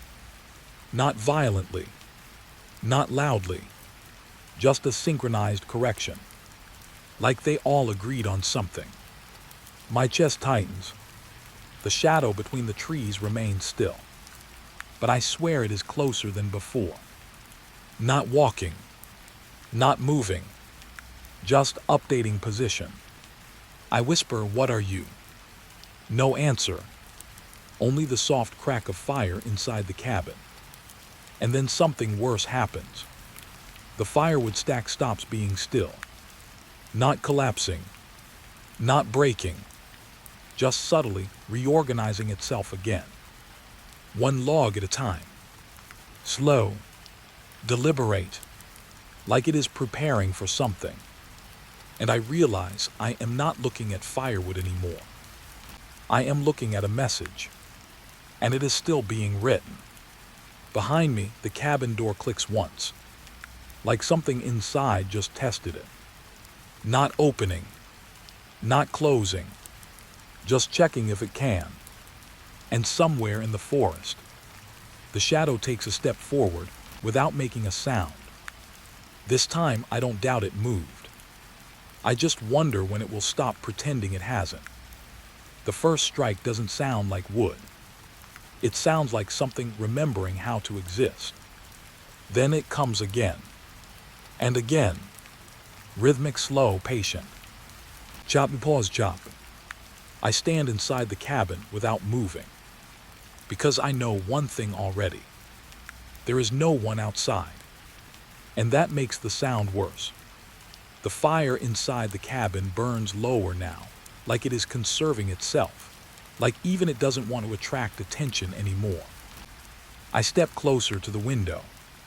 The glass is cold under my breath. Outside, the forest is still frozen in that unnatural silence. No wind, no animals, no shifting branches. But the sound continues. Chop, chop, chop. I whisper, "That's not real." but my voice feels weak, like it doesn't fully believe me. The man who was here earlier is gone. Not physically gone, just absent in a way that feels worse than leaving. His things are still here, but the space he occupied feels erased, like the cabin decided not to remember him anymore. The chopping continues, always the same rhythm, never faster, never slower, perfectly timed, like a machine practicing patience. I move slowly toward the door. Each step feels heavier than it should. The wood beneath me creaks softly, and for a moment I expect the sound outside to change. But it doesn't. Chop and pause, chop. I stop at the door. My hand hovers near the handle. Something in me resists opening it. Not fear of what is outside. Fear of confirming that nothing is. I open it anyway. The cold air hits me instantly. Too sharp. Too clean.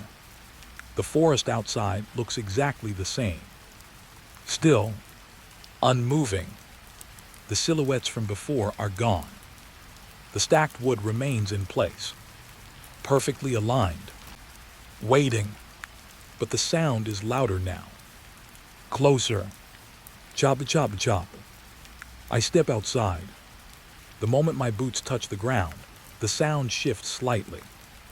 Not louder, just more aware, like it noticed me stepping closer. I freeze instantly, and the sound stops. Silence. Complete. Heavy. My breath catches.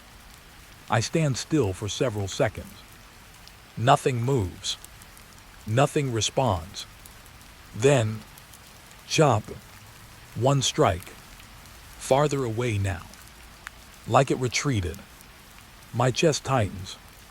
I whisper, "Where are you?" No answer. But the forest feels like it's listening harder now. I take a slow step forward. The sound resumes immediately. Chop, chop, chop. Same rhythm. Same distance. I follow it, against every instinct I have. The ground beneath me is soft, uneven, but the path feels slightly clearer than before, like something has been walking it repeatedly. I move deeper into the trees, and the forest reacts in a way I don't notice at first. Not visually, not loudly, but spatially. The distance between trees feels wrong. Too consistent, too structured, like I'm walking through something arranged, not grown. The chopping continues, now slightly to my left, then behind me, then ahead again. Always repositioning, always unreachable. I stop again. The sound stops instantly. I turn slowly in place. Nothing is visible, but I feel something I cannot explain. Not presence, expectation, like something is waiting for me to guess correctly. I whisper, "What do you want?" Silence. Then, chop. Behind me. I spin. Nothing, but my eyes catch something between two trees. A shape, not moving, not fully formed, just dark enough to exist against the snowless ground. I take a step closer. The shape doesn't react, but the chopping stops again. I feel my throat tighten. I whisper, "Is that you?" No response, only stillness. Then I realize something worse. The shape is not holding anything. There is no axe, no tool, no motion. And yet, chop, a sound comes from it anyway. Not physically, audibly detached from it. Like the forest itself is producing the sound and assigning it to a point. My stomach drops. "That's not possible," I whisper. The shape shifts slightly. Not moving, just becoming clearer. And the chopping continues again. Faster this time, still perfectly rhythmic, but now it feels closer to my ears than before. Not location, perception, like it's inside the way I hear things. I step back instinctively. The sound pauses immediately. I stop breathing for a second. Then, chop, from directly above me. I freeze, slowly look up. Nothing, only branches. Still, empty. But now I understand something I didn't before. The sound is not coming from a place. It's coming from attention. I move again, faster now. Back toward the cabin. The chopping follows. Not behind me. Not ahead of me. Everywhere. Surrounding me in fragments. Chop, chop, chop. My mind starts breaking the rhythm into pieces, trying to locate origin. But there is none. The forest itself feels like it is performing it. Not producing. Performing. I reach the edge of the clearing near the cabin again. And stop. Because the sound stops with me. Instantly. Like it is tied to my movement. I stand still. Silence returns. But it feels temporary now. Fragile. Inside the cabin, the fire flickers once. Like it's reacting to something I did outside. I turn slowly. The cabin door is still open behind me. Waiting. I step back inside. The moment I do, chop, inside the forest again. But now quieter. More distant. I shut the door quickly. The sound disappears instantly. I lean against the door, breathing heavily. My hands are shaking now. I whisper, it follows attention. The realization makes my stomach tighten, because it means I cannot escape it. Not by distance, not by movement, only by perception. I look around the cabin again. Everything feels slightly different now. Not changed, adjusted, like it responded to what I just learned. The fire burns steadily, too steadily. The wood stack outside remains perfectly arranged. Silent, patient. Then, chop, very faint, from somewhere far away. Not outside, not inside, just present again. I close my eyes for a second, and I realize something worse. The rhythm is memorizing me, matching my breathing, not copying it, synchronizing with it. I open my eyes quickly. The cabin feels tighter now, smaller, like the walls shifted inward while I wasn't watching. I whisper, stop, but nothing stops, because nothing is actually moving. Only awareness is. Chop, chop, chop. Now softer, now closer again. I realize I made a mistake. I thought the sound was following me, but it is. It is waiting for me to understand it fully. And when I do, it will not need to repeat itself anymore. The fire flickers once more, and for a split second, I hear something different underneath the chopping. Not wood, not axe, a breath, right behind the cabin wall, close enough that it doesn't need distance anymore. And I understand the final thing I didn't want to understand. Something is outside, but it is not trying to enter. It is trying to make sure I never forget it is there. The chopping resumes again. Perfect rhythm, perfect patience. And now I realize it was never about wood at all. It was never about wood. And it was never about sound. It was about awareness. Because the moment I understood the rhythm, it changed. The forest didn't stop. It just started watching me more carefully. I stand inside the cabin now, breathing slow, trying to control my shaking hands. But I can still hear it. Not outside clearly anymore.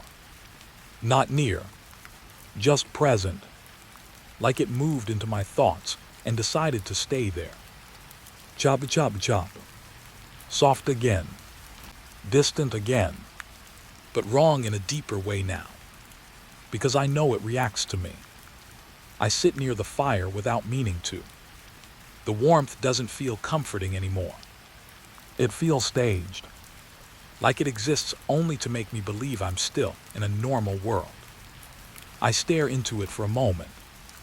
The flames flicker in patterns that feel almost deliberate now. Like they're listening too. Then I see it. Outside the window. A shape. Just for a second. Too fast to focus. Too wrong to ignore. I stand immediately and move closer. My breath fogs the glass. Nothing there now. Only forest. Only stillness. But I know what I saw. A movement. Low. Not walking like a human should walk. More like something working. Something assigned. I whisper, I saw you. No answer. Of course not. But the silence feels tighter after I say it. Like it agreed with me. I step back slowly. And then I notice something I didn't before. The snowless ground outside the cabin isn't empty. There are marks. New ones. Not footprints. Not tracks. Indentations again. But different this time. More organized. Like something dragged something heavy, repeatedly with care. I open the door slowly. Cold air hits me again. The forest feels closer now. Not physically. Emotionally. Like it has reduced distance between itself and me. I step outside. The marks lead away from the cabin. Deeper into the trees. But they don't look like escape routes. They look like work routes. My chest tightens. I follow them. Even though I don't want to. Because something inside me refuses to stay still anymore. The forest reacts immediately. Not with sound. Not with movement. With awareness. The moment I follow the marks, the chopping sound returns. Chop, chop, chop.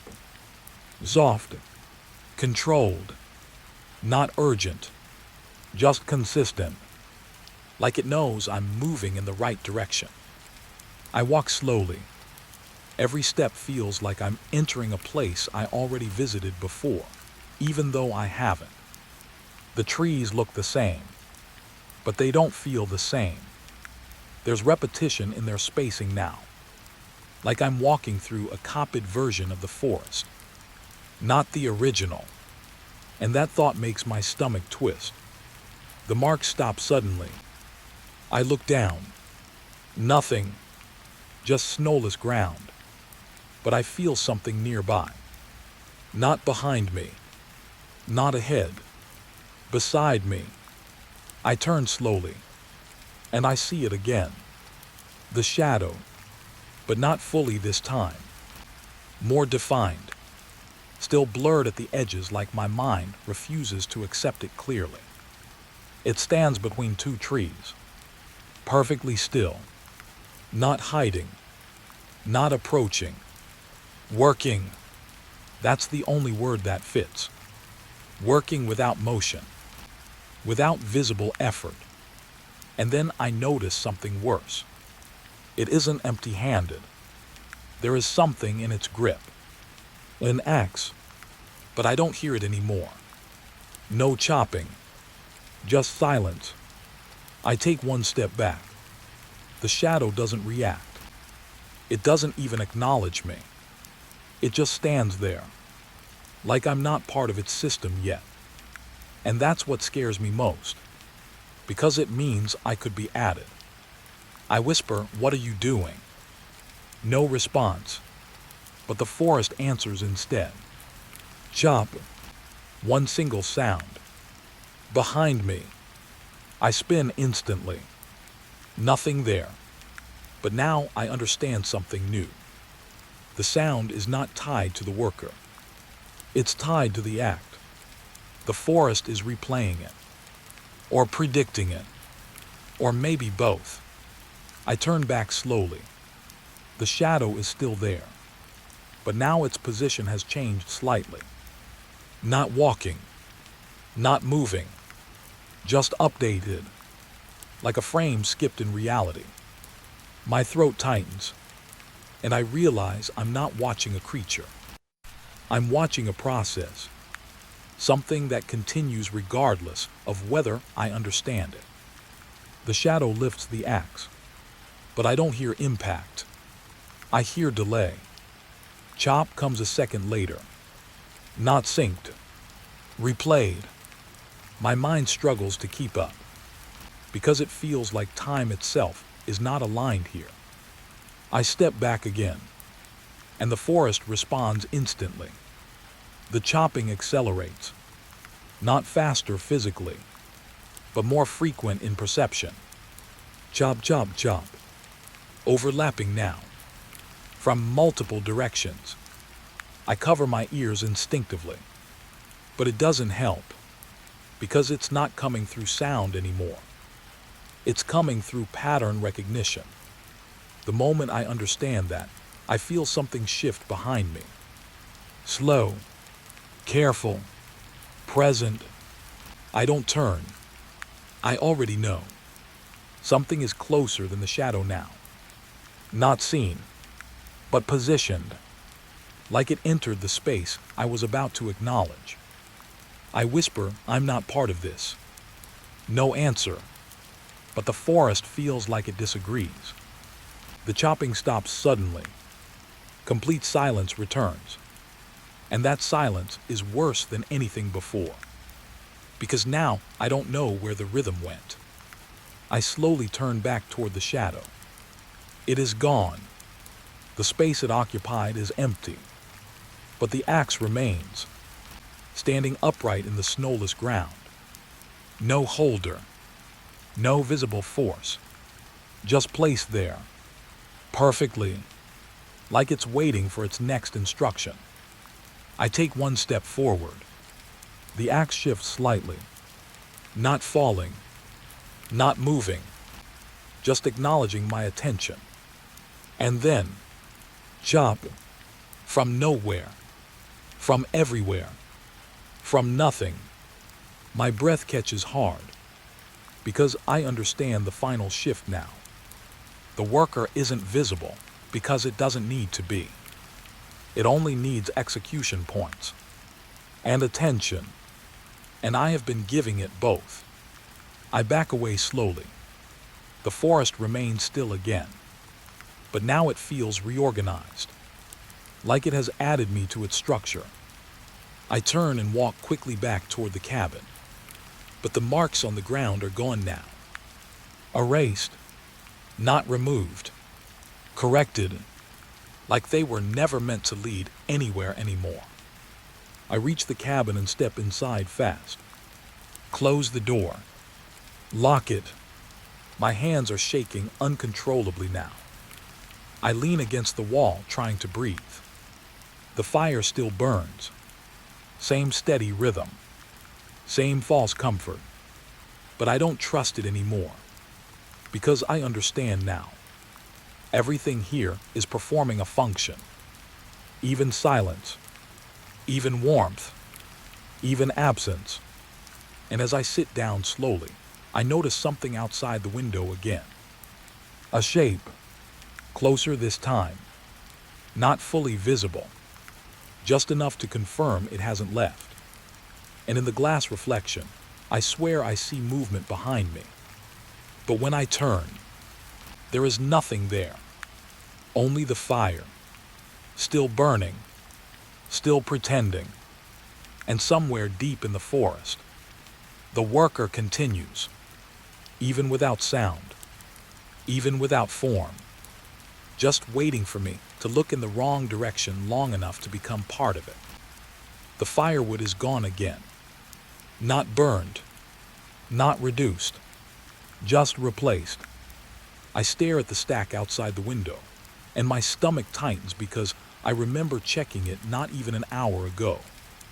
It was smaller then. I know it was. Now it's full again. Perfect. Neat. Like nothing was taken. Like nothing was ever used. Inside the cabin, the fire is still burning. Same flame. Same calm movement. No sign it has consumed anything at all. I whisper without meaning to, "That's not possible." But the cabin doesn't care what's possible. It only responds. Slowly, I stand up and walk closer to the fire. I don't touch it this time.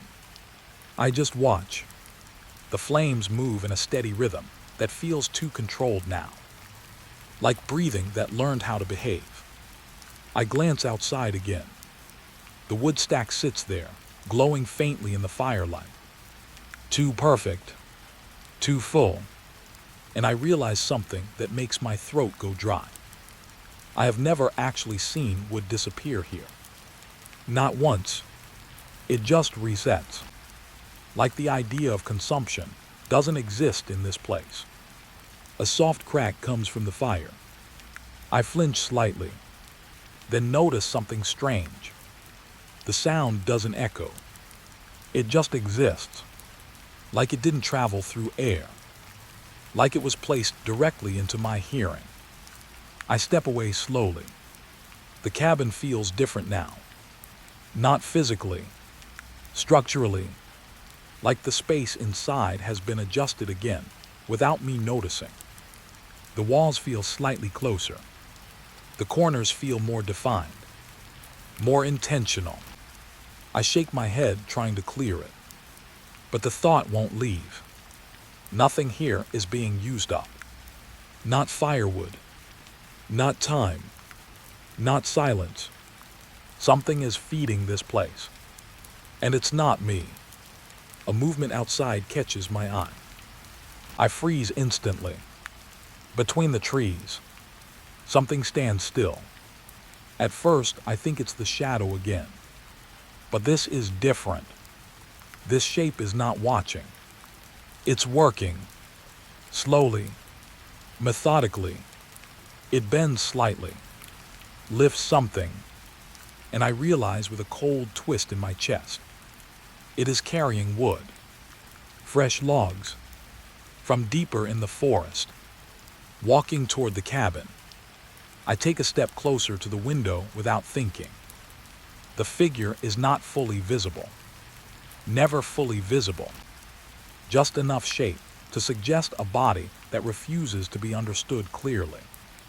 It stops near the edge of the trees, places the wood down, and stands still again, then disappears into the forest without turning.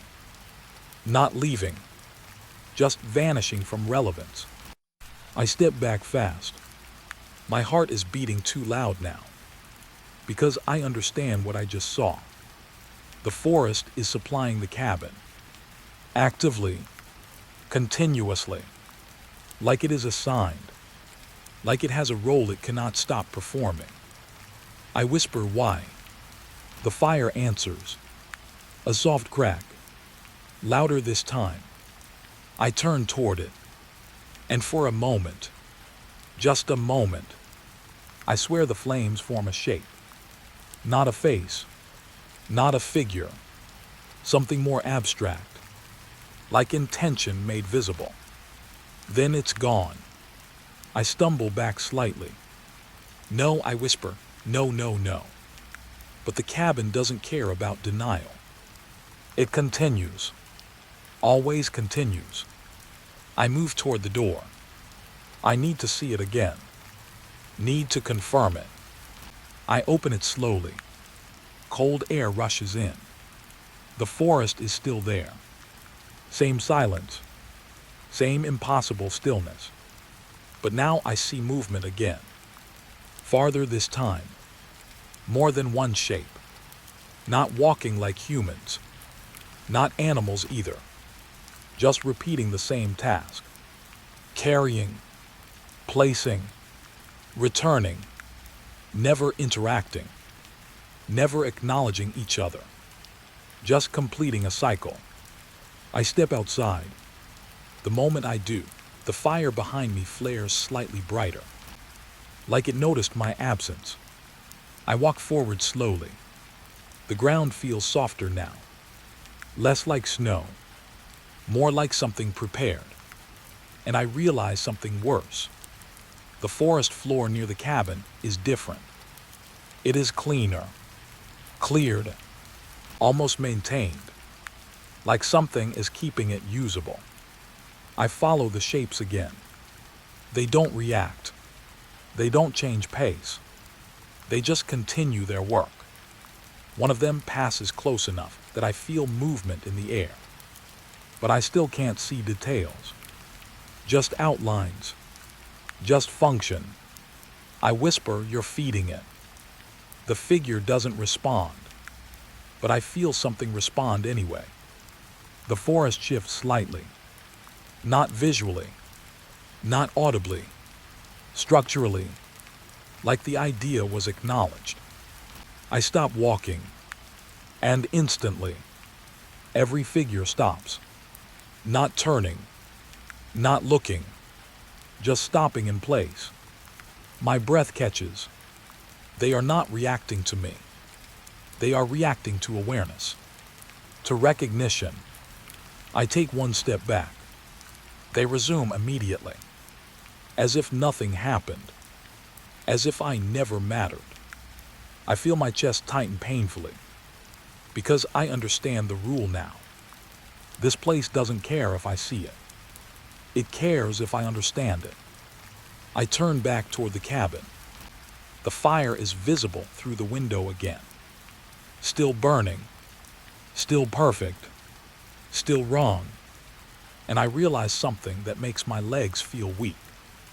The cabin is not consuming anything, because it never needs to. Everything is being supplied, endlessly, quietly, without question. I walk back inside, close the door, lock it. My hands are shaking more than before now. I lean against the wall and try to breathe, but the air feels too controlled, too balanced, like even oxygen is being regulated. The fire crackles again, and I see it. The wood stack outside has changed again. Full, once more. Fresh, perfect, like nothing ever left it. I laugh once, not because it's funny, because my mind refuses to hold this logically anymore. "This is impossible," I whisper again. But the cabin has already decided otherwise. I sit down slowly near the fire. My mind is starting to feel stretched, like reality is losing consistency in layers. I think about the figure I saw, about the repetition, about the forest behaving like a system, and a thought forms that I don't want to complete. What if the cabin is not in the forest? What if the forest is part of the cabin? A soft sound comes from above me. I freeze, just for a second, then realize it's wood settling, but there is no upper floor, no attic space. At least I don't think there is. I slowly look up. The ceiling is unchanged, still solid, still normal, but I can hear it again.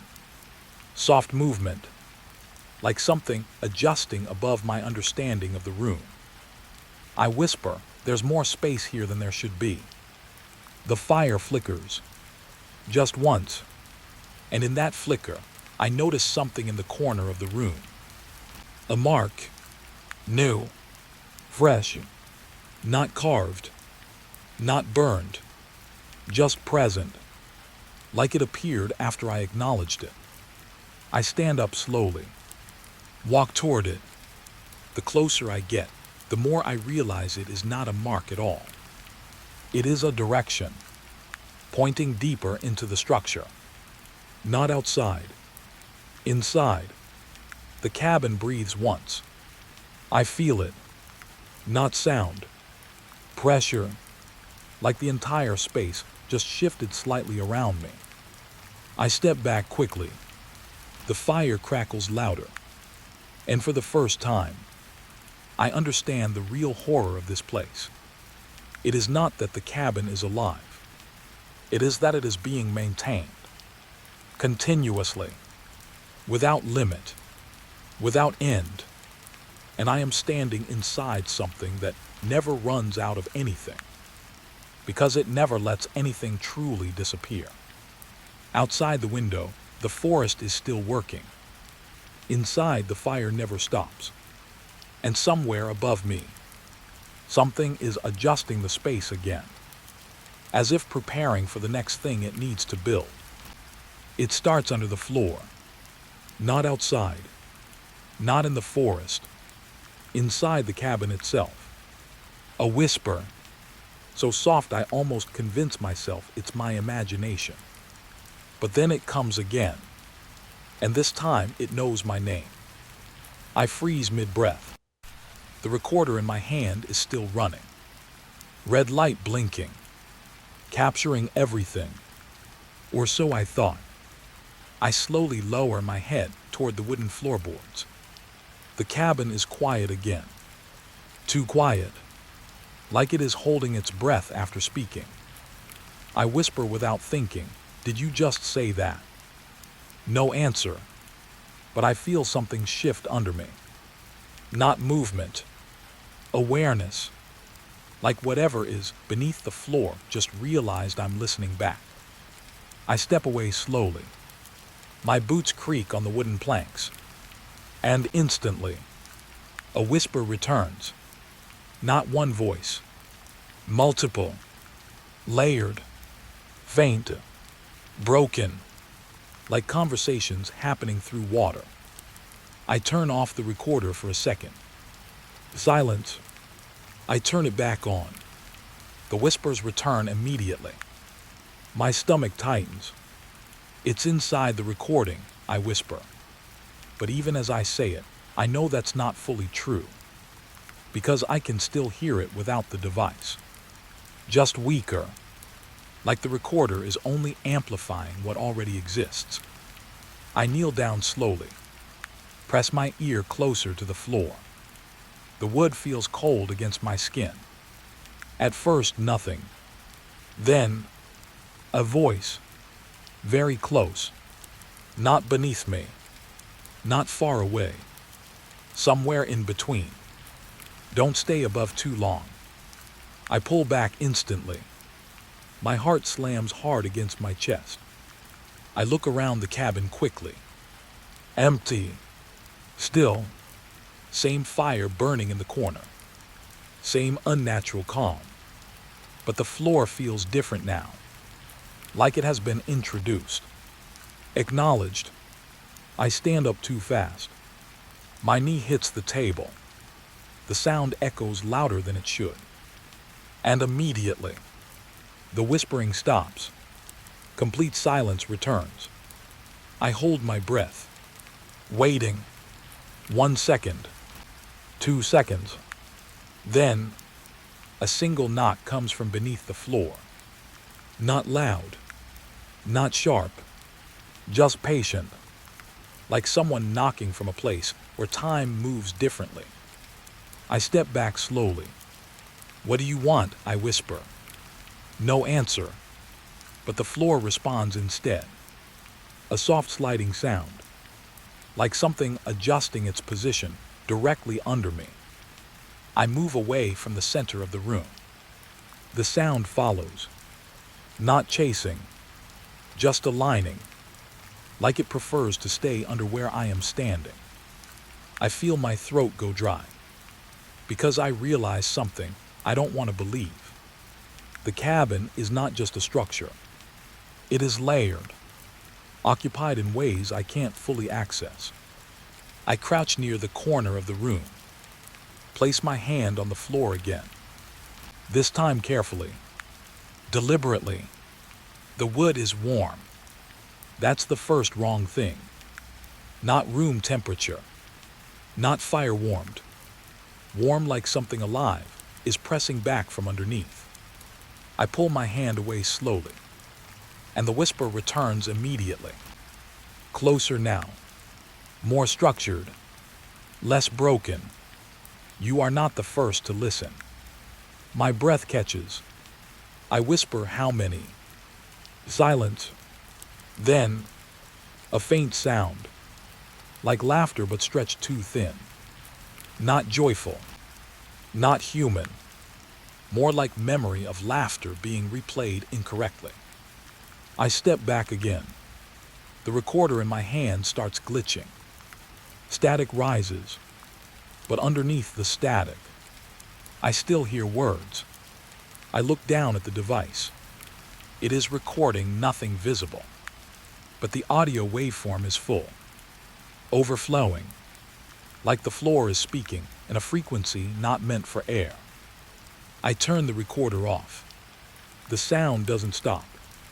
That's when I realize the cabin doesn't need tools anymore. It uses attention. I move toward the door slowly. Need air. Need distance. But before I reach it, the floorboards creak behind me. Not random. Intentional. 3 distinct steps. I stop instantly. My body goes rigid. I don't turn, because I already know what I'll see is not going to help me. A whisper comes again, right behind me now. You step on memory. My throat tightens. I finally turn slowly. Nothing there, but the floor in that exact spot looks slightly different. Not damaged, not changed, just corrected, like something adjusted itself after I stepped on it. I step away carefully, and the whisper follows again.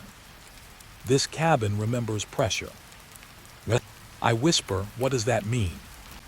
The floor answers, not with words, with sound. A deep, slow creak spreads through the entire room, like the cabin itself is shifting weight, not collapsing, rebalancing. I stumble backward toward the wall. My mind is struggling now to keep cause and effect separated, because nothing behaves like it should. The fire crackles once, too loud, too sharp, and in that moment, I notice something I missed before.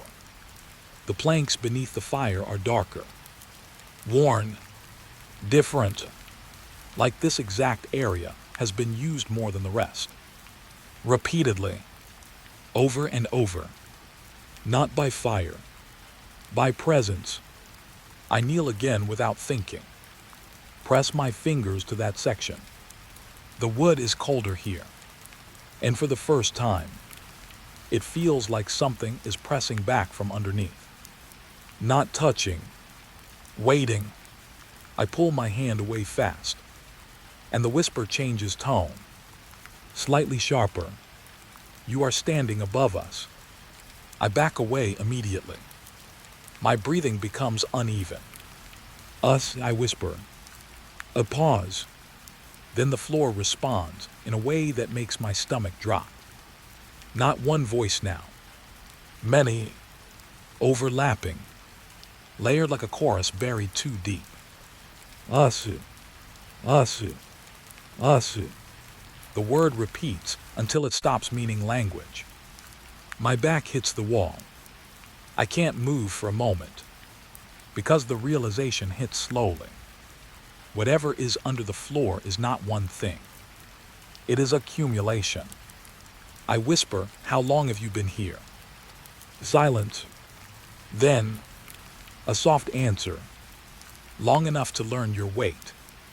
My blood runs cold, because that doesn't sound like a threat.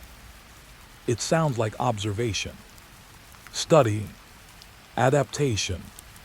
The floor creaks again, but this time it doesn't feel random.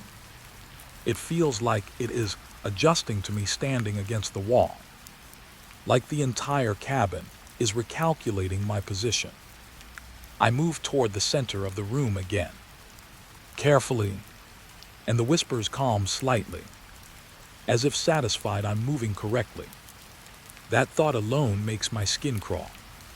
I sit down slowly on a chair, trying to steady myself. The recorder is still on the table, still blinking, still capturing something I cannot understand. I look at it, and I realize something worse. The waveform is no longer random. It has structure now, patterns, like language forming from noise, like something learning how to speak through technology. I turn it off completely. The silence that follows is heavier than before, but not empty, present, waiting. I whisper, "What are you under there?" A long pause. Then the floor responds softly. "We were what was left behind." My chest tightens. I don't fully understand it, but I feel the weight of it anyway. Something abandoned, something layered, something that never left, just stayed under everything else. The cabin creaks again, not violently, just like it is settling deeper.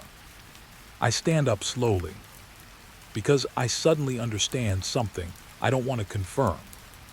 The cabin is not built on ground. It is built on presence, and I am standing on top of it. The whisper returns one last time. Not loud, not multiple, just one voice now. Close, clear, patient. "You are heavier than the last one." My breath stops completely, and in the silence that follows, I swear the floor learns my shape. It starts again the moment I stop recording. My recorder is still on the table, red light blinking, but I am not touching it. I am just sitting on the wooden floor, staring at the spot where the sound came from. Under me, under the planks, a voice not clear, not full. Just pieces of words that don't know how to end. At first I thought it was wind moving through old wood. That's what I told myself. That's the safe explanation. Old cabins make noise, wood bends, air slips through cracks. But this was not that, because the sound answered me. Not with meaning, with repetition. A broken sentence coming from below the floorboards. "Don't go there." Then silence. Then again. "Don't go there." My throat went dry, so fast it felt like something inside me had been wiped clean. I slowly lowered myself closer to the floor. My ear almost touched the wood. I could smell it now. Old pine, dust, and something else underneath that I didn't want to name.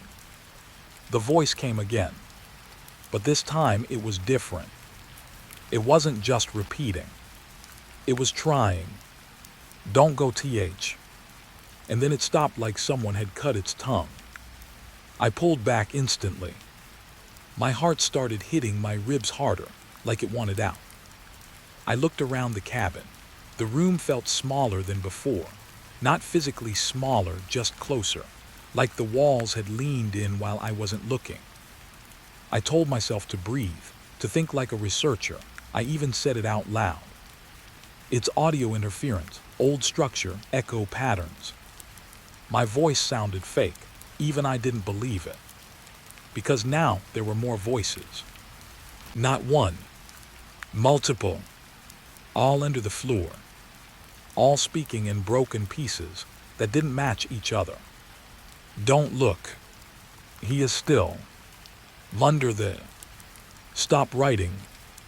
That last one made me freeze. Stop writing. I wasn't holding my pen. I wasn't taking notes. I wasn't doing anything that should be visible from below. So why did it say that? I stood up too quickly. My chair fell back behind me with a dull hit, but I didn't care. I walked to the window.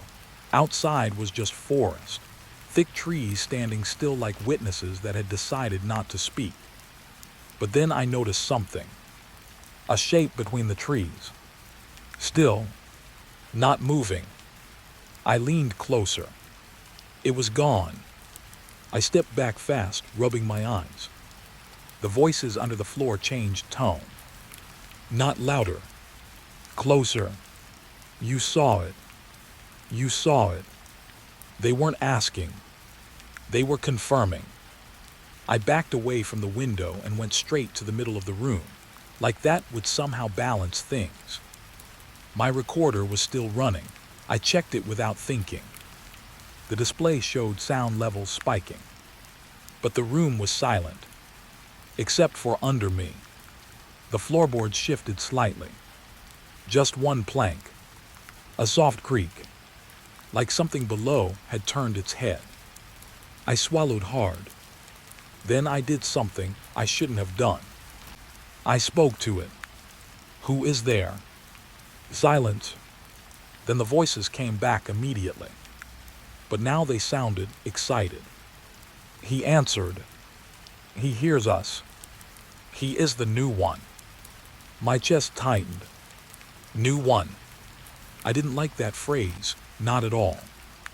I knelt down slowly and pressed my hand against the floor.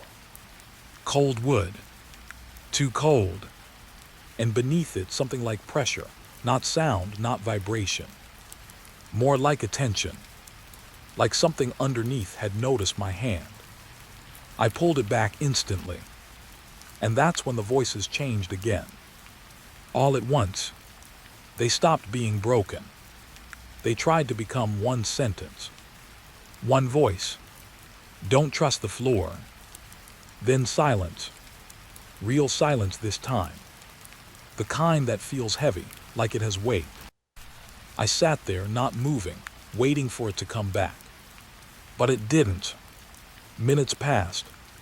I started thinking maybe I was finally losing it. Isolation does that. Stress, fatigue, all of it builds strange patterns in the brain. I've studied this before. I know the explanations. But explanations don't explain the word stop writing. My recorder clicked softly.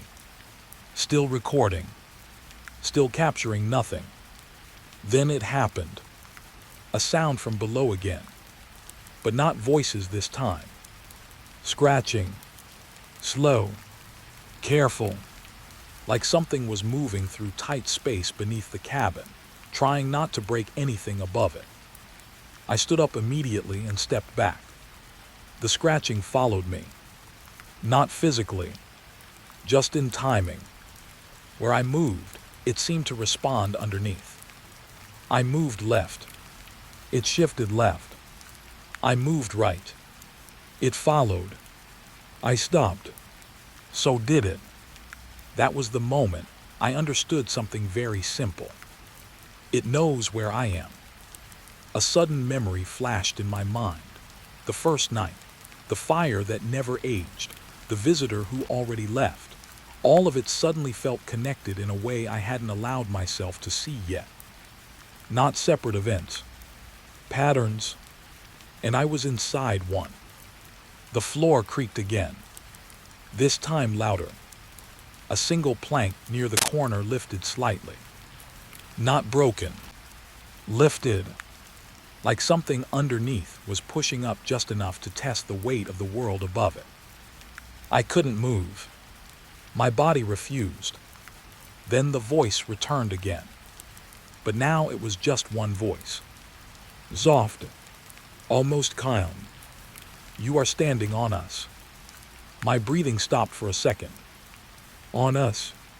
Not under. Not below. On us. I stepped away instantly, stumbling backward into the wall. The wood behind me felt colder than before.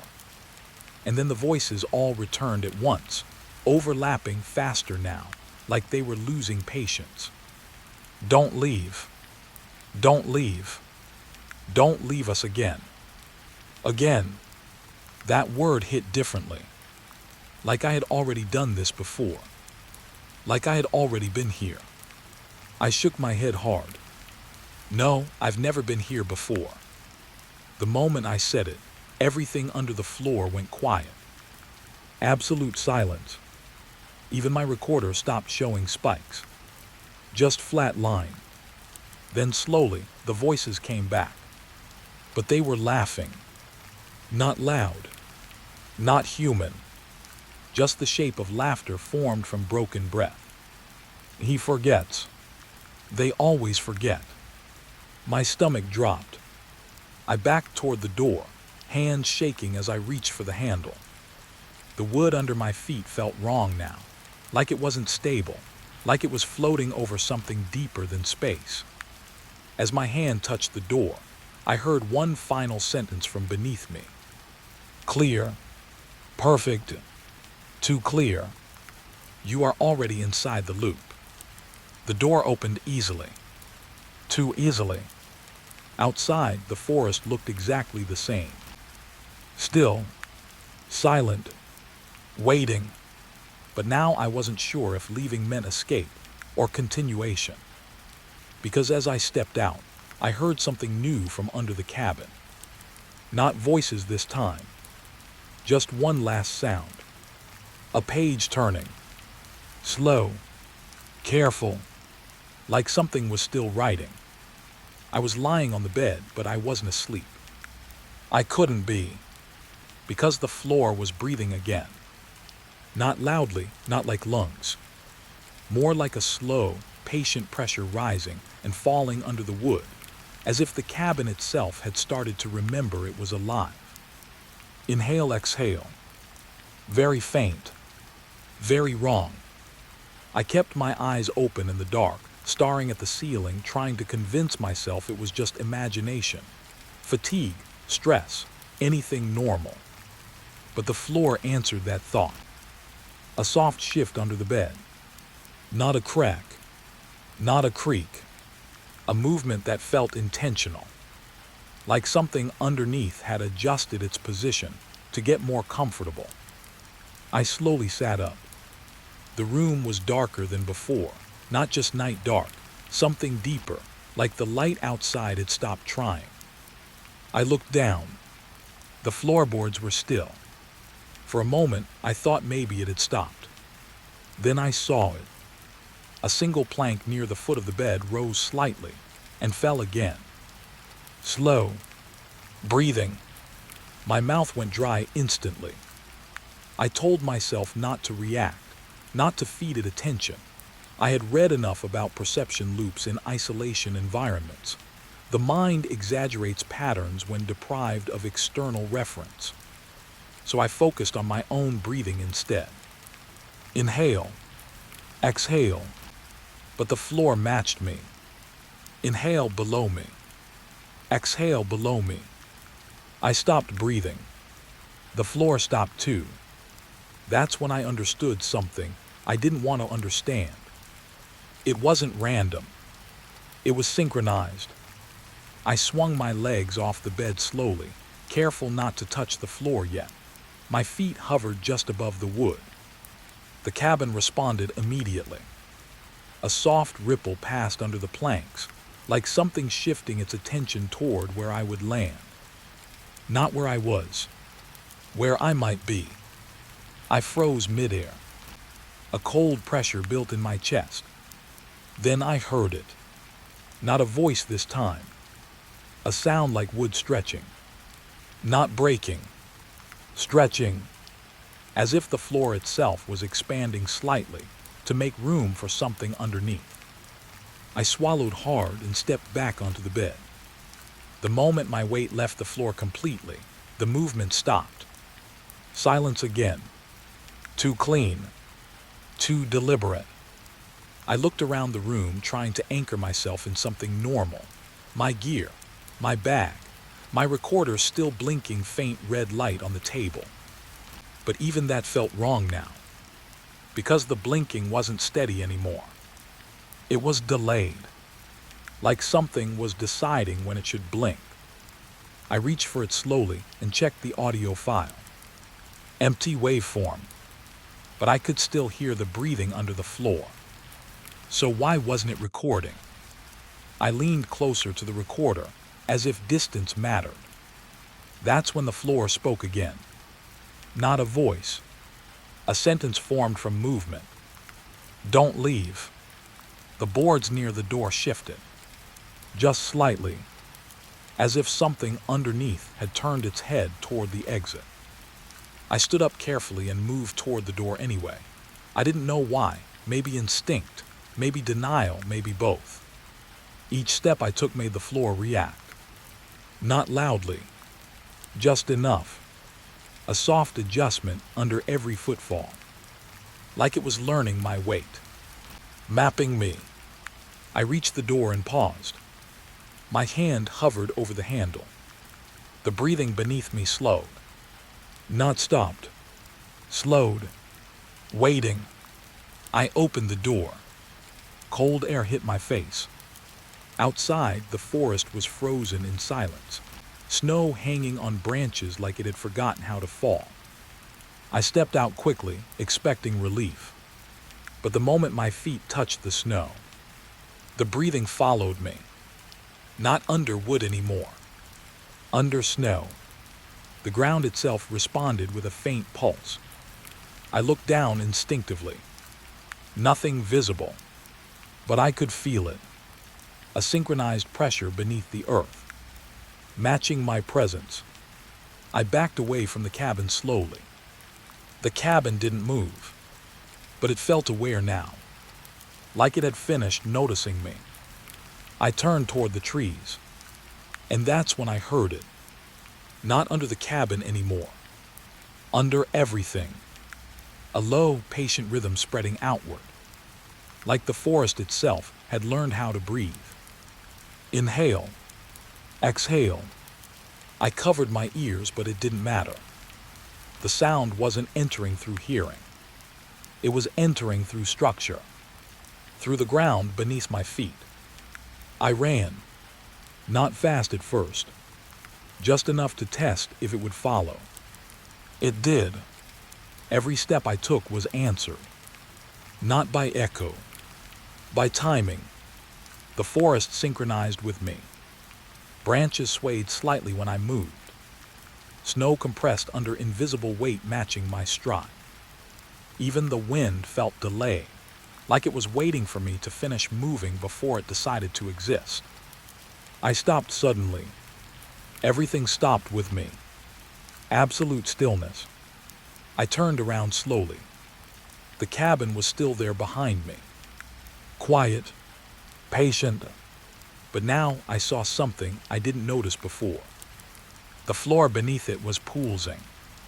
Not violently, just steadily, like a heartbeat buried in wood and stone and earth.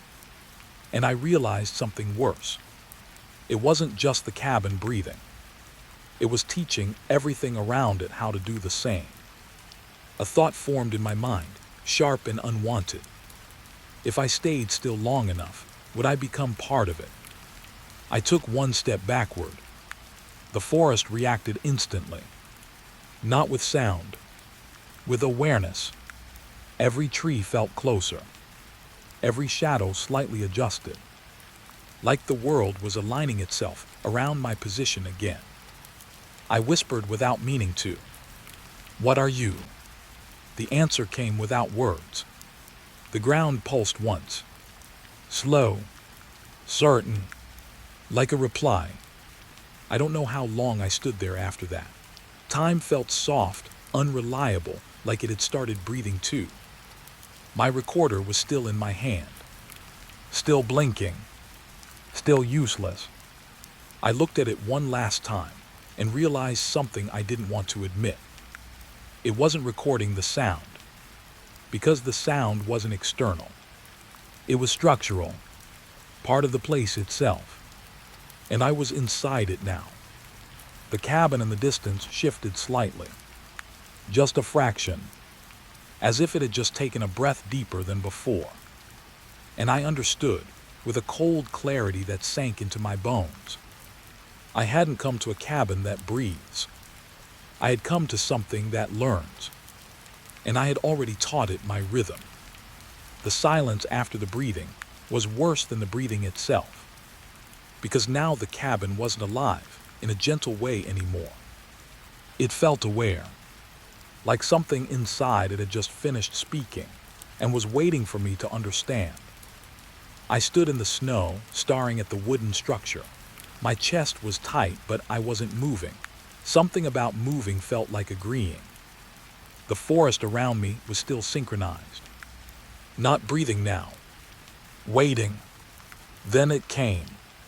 Not from the cabin. From under it. A single voice. Soft. Careful. They heard you. My stomach tightened instantly. Then another voice joined it. Different tone. Older. He is outside. Then another. Younger. Don't let him leave. I stepped back without thinking. The moment my foot hit the snow, the ground answered with a faint pulse. Not loud. Just enough to remind me. It was still connected. I whispered, almost without realizing.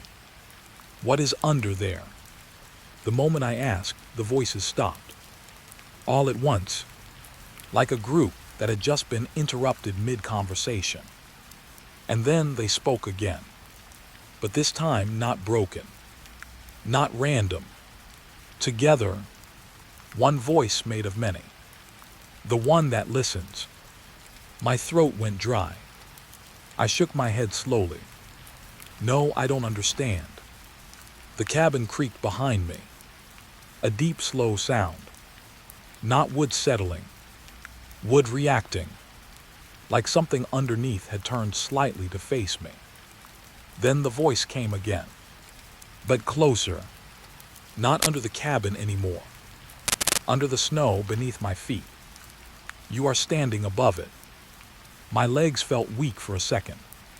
Above it. Not inside. Not beside. Above. I looked down at the ground instinctively. The snow looked normal. But now I saw it differently. Too smooth. Too quiet. Like it was hiding pressure underneath it. I took another step back. The ground responded instantly. A faint shifting sensation traveled under the surface. Like something was repositioning itself to follow me.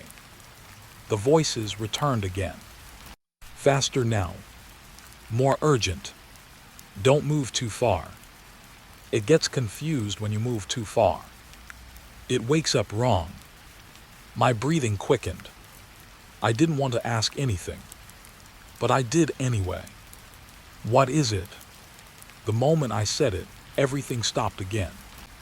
Even the forest. Even the air. Like the question itself had weight. Then the answer came. Slow. Careful. Almost relieved to finally be said. The thing they left behind. A chill ran through me that had nothing to do with cold. They nodded. They left it behind. I stepped forward slightly without thinking, drawn in despite myself. The cabin responded with a long, slow groan. And the voices changed tone again. Lower now. Afraid. Don't make it remember itself. That sentence hit harder than anything else. Remember itself. Something under there wasn't just trapped. It was incomplete. My mind flashed back to everything. The looping hours. The fire that didn't age. The visitor who already left. The wood that never ran out. The breathing floor. It wasn't random anymore. It was connected. Like parts of a system that had been running without understanding its own purpose. I backed away slowly from the cabin again. The voices followed my movement like echoes that had learned direction. It thinks you are part of it now. My stomach dropped. No, I said instantly, shaking my head. No, I'm not. Silence. Then the answer came. Not denial. Observation. You match the pattern. My heartbeat felt loud in my ears. Pattern. That word again. Everything kept circling back to structure, rhythm, repetition. Like I wasn't inside a place. I was inside behavior. I looked at the cabin again. And for the first time, I noticed something I hadn't before. The logs, the wood, they weren't just stacked. They were arranged. Too precise. Too intentional. Like someone had built not a shelter, but a container. The voices under it started whispering again, but softer now. Almost like they were scared of being heard by something else inside. Don't wake the layer below. It sleeps deeper than us. It listens even when we don't speak. I felt a strange pressure behind my eyes, like my thoughts were being pulled downward toward the ground. I stepped back again, but this time slower, more careful, testing. The moment I moved, the voices shifted, not reacting to sound, reacting to intent. They knew before I completed the movement. I stopped completely, and everything stopped with me. The forest, the cabin, even the voices. Then one voice spoke alone, very close now, not under the cabin, not under the ground, inside the idea of the place itself. You should not have heard us. My breath froze. Then I whispered, barely audible. I didn't choose to hear you. A pause, then something like recognition. You know, you did. That response made my skin crawl more than anger would have. Because it agreed. Then the voices started fading, one by one, not disappearing, retreating, like they were going deeper underground, away from me. But before they fully left, one last thing came through. Clear, final. It is awake because you are near it. The silence that followed was absolute. No wind, no snow movement, no cabin sound, nothing. I stood there for a long time, not moving, trying to understand what that meant. Then I felt it. Not sound, not vibration. Awareness, deep beneath everything. Something turning. Not waking up fast. Waking up carefully. Like it had finally noticed the surface was no longer empty. And I realized the worst part. The voices weren't warning me about it. They were warning it about me. And now, there was no more talking left to do. It wasn't on the map. I checked it twice, then 3 times. The road was supposed to be empty for another 20 kilometers. No buildings, no shelters, no turns. Just forest and snow. But there it was. A cabin, sitting right beside the road like it had always been there. Only it hadn't. I slowed the car without meaning to. My foot just eased off the pedal, like my body reacted before my mind agreed. Headlights hit the structure. Old wood, dark, too clean in some places, too worn in others. And the strangest part, there were no tire tracks leading to it. No path. No signs of recent arrival. Just snow. Perfect snow. Unbroken. I pulled the car closer anyway. I told myself I was just stopping to confirm what I was seeing. That's all. A quick check. A rational step. But even as I thought that, I knew I was lying. Because something about the cabin felt wrong in a way I couldn't explain.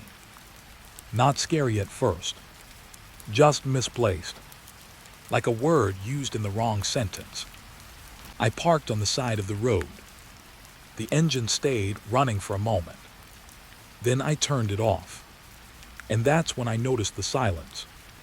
Not normal silence. Not forest silence. This was deeper. Like the world had agreed not to make sound. I stepped out of the car.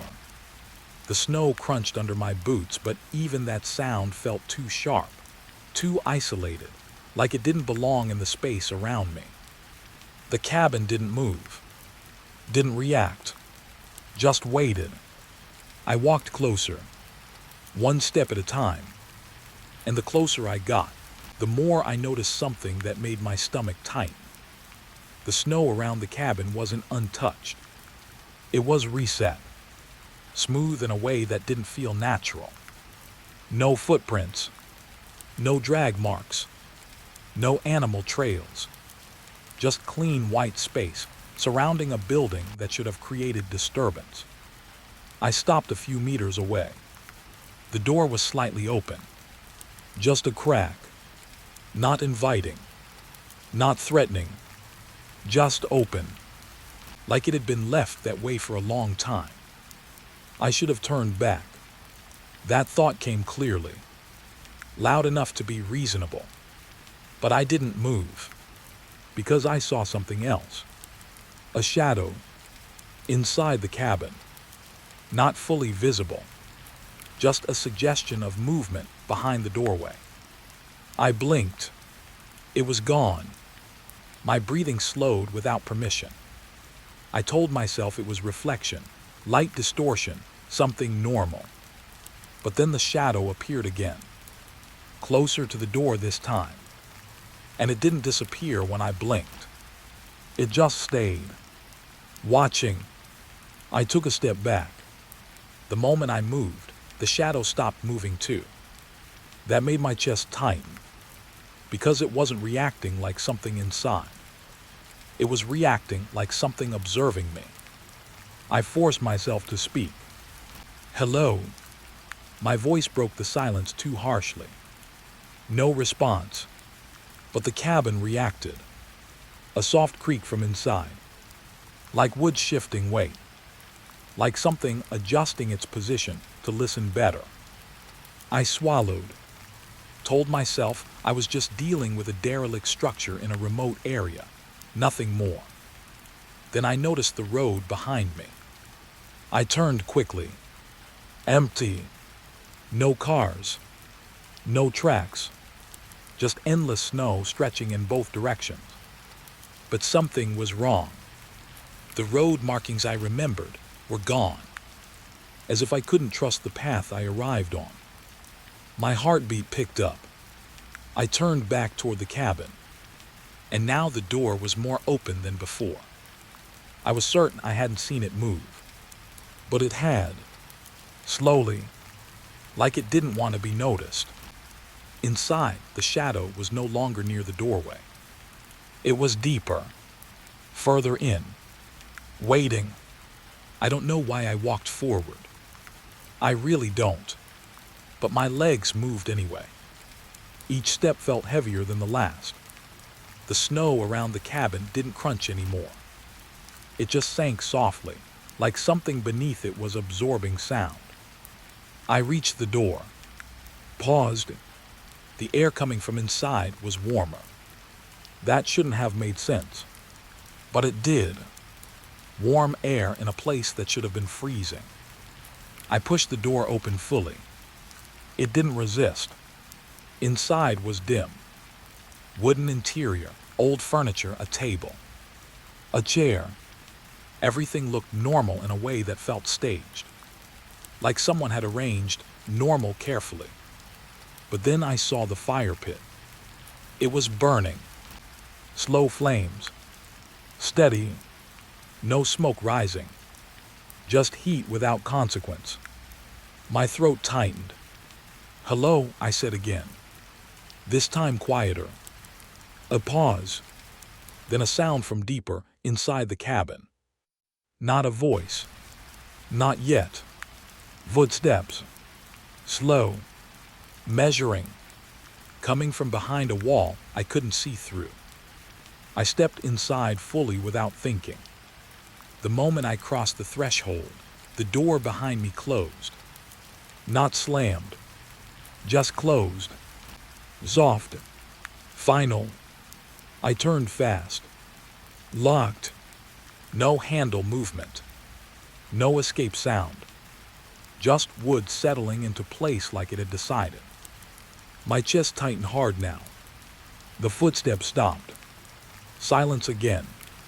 But not empty silence. Occupied silence. Then a voice came. Not from one direction. from everywhere inside the cabin at once. "You found it wrong." I froze. My mind tried to label the voice. Human, male, calm. But something about it didn't fit those categories cleanly. Like it had learned language recently. "Who's there?" I asked, though my voice sounded weaker now. A pause. Then the voice responded again. "Not who." Another pause. "What is left when it appears?" My eyes scanned the room. Nothing visible. No person. No movement. But the fire shifted slightly. Not flicker. Shift. Like it had been repositioned. I stepped backward slowly. The floor creaked under me. That's when I noticed it. The wood beneath my feet wasn't just old. It was layered. Too many layers. Like the cabin had been built, rebuilt, and built again in the same exact space. The voice came closer. Not physically. Structurally. "You are early." My breath caught. Early for what? Silence. Then a new sound. Under the floor. A soft vibration. Like something underneath had responded to my question. The fire dimmed slightly. Not extinguished. Just cautious. And then the voice answered. Very quietly. "For remembering." Something cold moved through my chest. Remembering what? I wanted to ask. But I didn't. Because I realized something I couldn't unthink. The cabin wasn't just a place. It was a moment that kept repeating until something fit correctly inside it. And I had just stepped into a version that wasn't ready for me yet. The floor creaked again. But this time, it creaked back. It happened again before I could convince myself I imagined it. The cabin was there at midnight, and by sunrise, nothing. Just empty snow and a dead silence like the forest had swallowed its own mouth. I stood there with my engine still running behind me, headlights cutting through the white haze. My breath shook inside my jacket. I kept looking at the exact spot where the cabin had been. No footprints leading away. No tire tracks. No broken branches. Just gone. And that's when I realized something worse. It hadn't disappeared. It had moved. I found it again 3 miles east. I didn't plan to go looking for it. I swear I didn't. But something kept pulling me down that frozen road like my hands weren't fully mine. The forest on both sides looked the same, but not in a normal way. It looked repeated, like someone had copied it and pasted it over and over. Then I saw it. The cabin, sitting under a darker cluster of pines like it had always belonged there. But I knew it hadn't. I would have remembered passing it. The air around it felt heavier, not colder, heavier, like the weight of it pressed against my chest when I stepped out of the car. I walked closer. Same wood, same crooked roof, same broken porch step. But something was wrong. The snow around it was fresh again, too fresh. No melting, no settling, like time had been rewound just for this place. And then I saw the first detail that made my stomach drop. Fresh smoke coming from the chimney. I stopped walking, because I knew no one should be inside. I had seen it empty at sunrise. I circled the cabin slowly, boots sinking into soft snow that felt too soft, like it had been recently disturbed. My fingers hovered near the door without touching it. That's when I heard it. A faint creak. From inside. Not a loud sound, not dramatic, just wood shifting under weight, like someone had leaned back in a chair. I didn't knock, I should have, but I didn't. Instead, I pushed the door open. The smell hit me first. Warm ash, wet wood, something like burnt paper. Inside looked exactly the same as before, but also not. The furniture was rearranged slightly. The table was closer to the window. The lamp was lit even though there was no power line out here. and the chair near the fireplace was facing me, like it had been waiting. Then I saw the footprints, fresh ones, leading from the doors into the hallway. But there was no hallway yesterday. My throat tightened. I stepped inside anyway. I don't know why. Each step made the floor groan softly, like the cabin was reacting to me, like it remembered I didn't belong. The hallway was short, too short.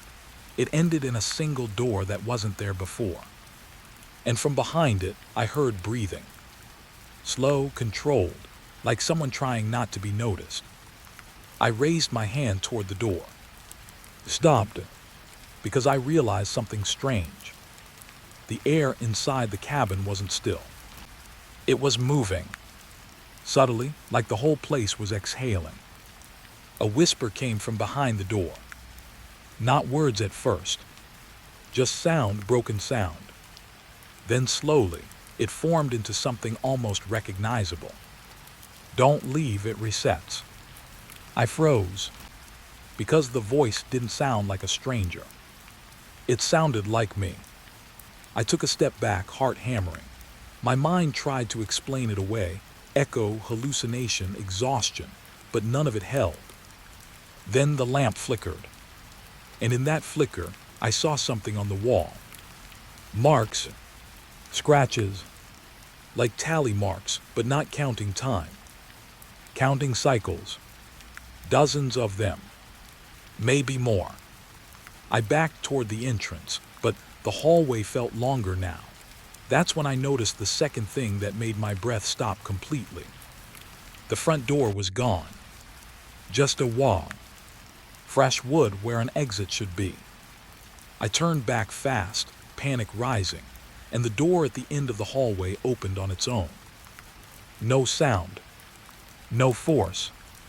Just slow movement, like it had been waiting for permission.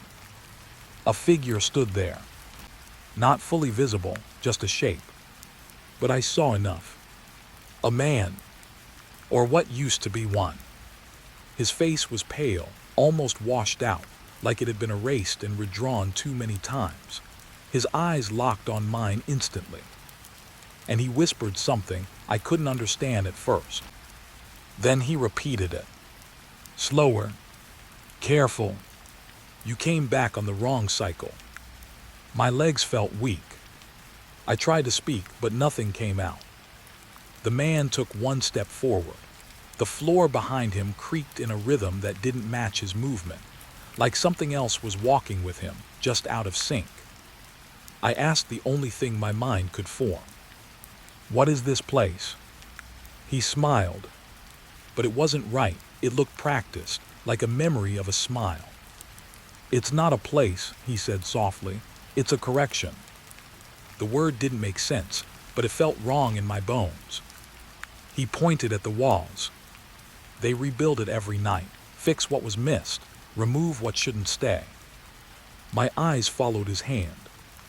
The cabin creaked again, louder this time, and I realized something terrifying.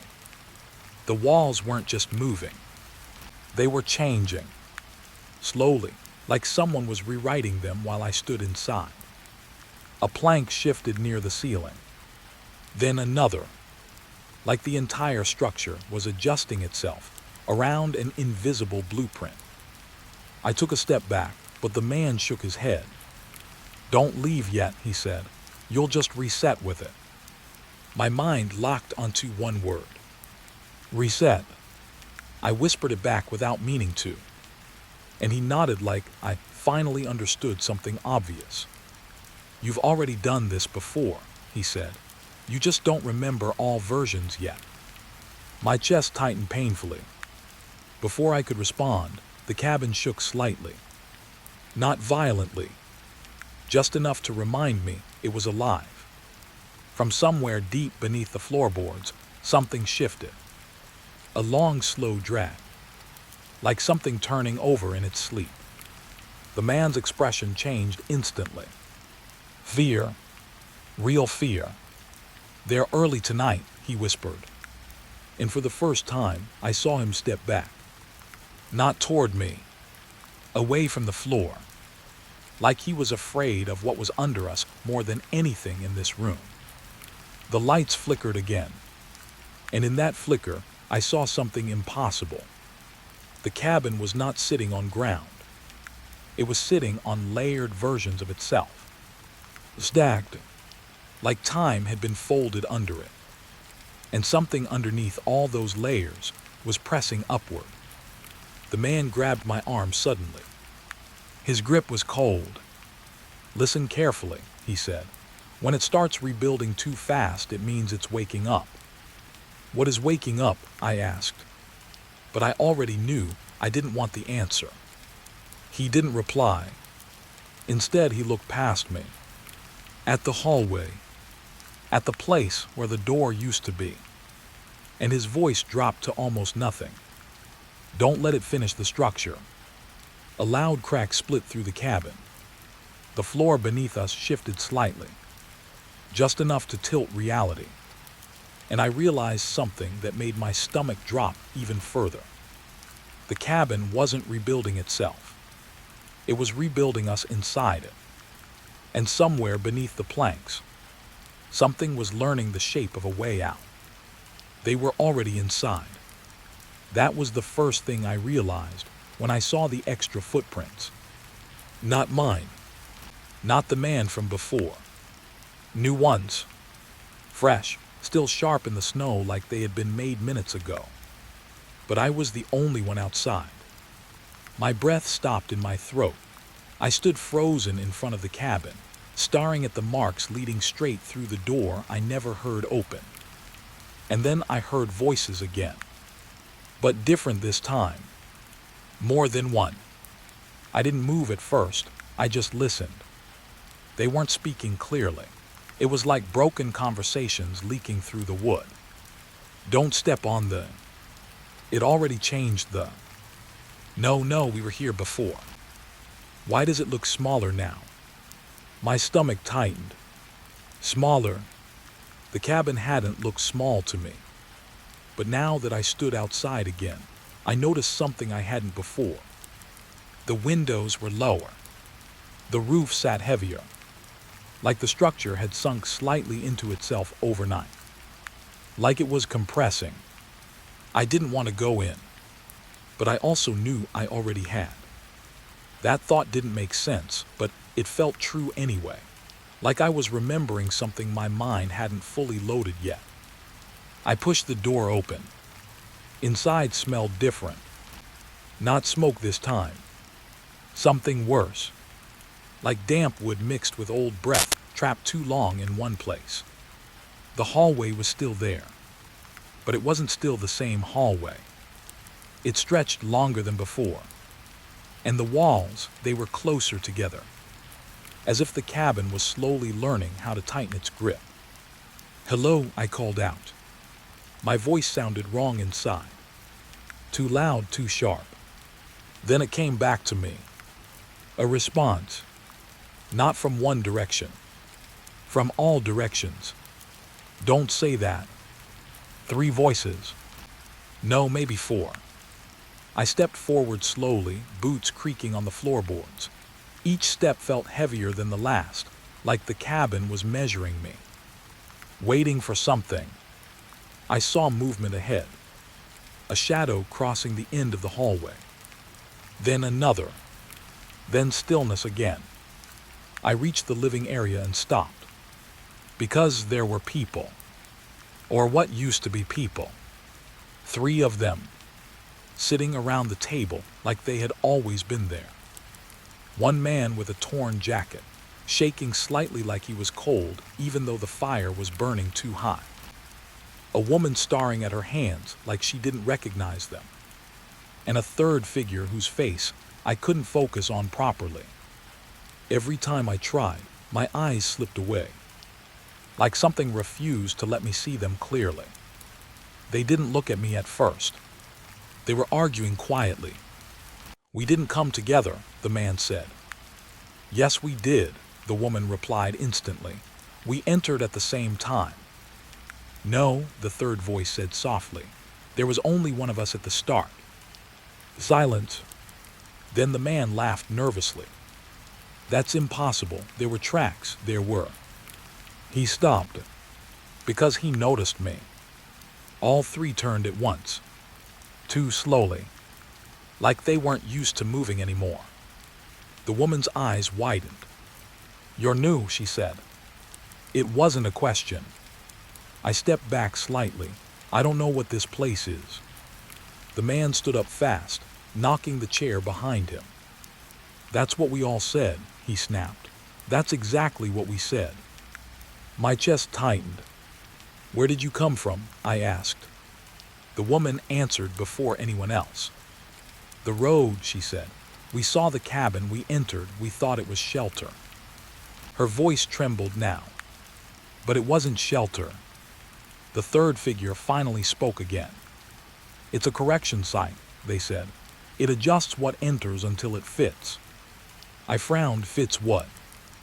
No one answered immediately. Instead, the fire cracked loudly. Too loudly. Like it was reacting to the question. The man walked closer to me, eyes wide. How long have you been here? He asked. I don't know, I said honestly. That made him pause. Something changed in his expression. Fear, but deeper than fear. Recognition. You're already repeating, he whispered. The woman shook her head quickly. No, he just got here. But the third figure stood up slowly. And when they spoke, their voice was quieter, more certain. No, they said, he's looping like the rest of us. A cold pressure spread through my skull. Looping. The word echoed in my head like it had been used before. Like I had heard it already. Somewhere I couldn't remember. I stepped back again instinctively. The floor creaked under me. And that's when something happened that made my stomach drop completely. The creak answered. Not with sound, but with movement. A subtle shift beneath the wood. Like something underneath had reacted. The cabin wasn't silent. It was listening. The man noticed my reaction. He followed my eyes down to the floor. No, he whispered suddenly. Don't do that, don't acknowledge it. What is under us? I asked. The woman covered her mouth like she didn't want to answer. The third figure did. And their answer came too calmly. Previous versions. The room went still. Even the fire seemed to hesitate. I stared at them. That doesn't make sense. The man laughed again, but it broke halfway. It didn't make sense to us either, he said, at first. He pointed at the floor slowly. They told us the same thing, that we entered, that we stayed. That time resets the structure. His voice cracked. But they didn't tell us what resets with it. A low sound rolled under the floorboards. Not loud. Not dramatic. Just pressure. Like something turning over in its sleep. The woman stepped closer to me now.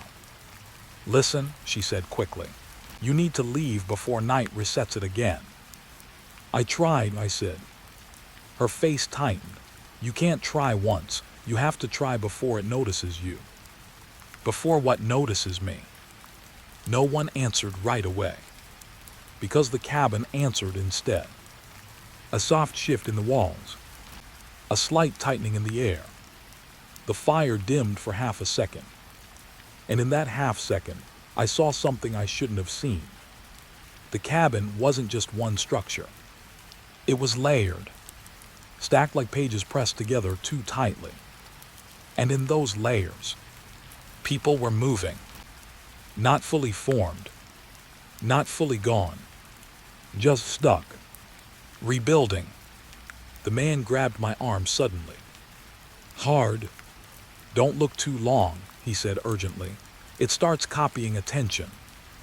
I pulled away instinctively. Copying what? The third figure answered again. Awareness. That word hit differently. Too clean. Too final. The cabin creaked again. Louder this time. The woman's eyes filled with panic. It's starting to reorganize us, she said quickly. It does it when there's too many versions present. My head snapped up. Versions? The man nodded, face pale. You're not the only you that's been here, he said. You're just the one that hasn't finished yet. A chill spread through my entire body. Before I could respond, the fire suddenly flared. Way too bright. Then went out completely. Darkness filled the room instantly. And in that darkness, I heard footsteps. Not ours. Slow. Measured. Coming from under the floor. The woman whispered, barely audible. Don't move. It reacts faster when you move. But it was too late. Something tapped once beneath the boards. Then again. Like it was counting. The man's grip tightened on my arm. And he whispered something I will never forget. It's choosing which version to keep. The door wasn't broken. It was deciding. I saw it happen with my own eyes, and I still don't know how to explain it without sounding insane. The woman reached for it first. She had her hand on the handle, shaking, ready to push it open. But the door didn't move. It didn't resist like wood or metal. It just refused, like it had no permission for her. She pushed harder. Nothing. Then the man tried next. He slammed his palm against it. Still nothing. Then the third figure stepped forward slowly, like they already knew the answer. And before they even touched it, it opened for them. Not fast, not dramatic, just a quiet swing inward, like it had been waiting. I froze. My mind refused to accept what I saw. Did you see that? The woman whispered.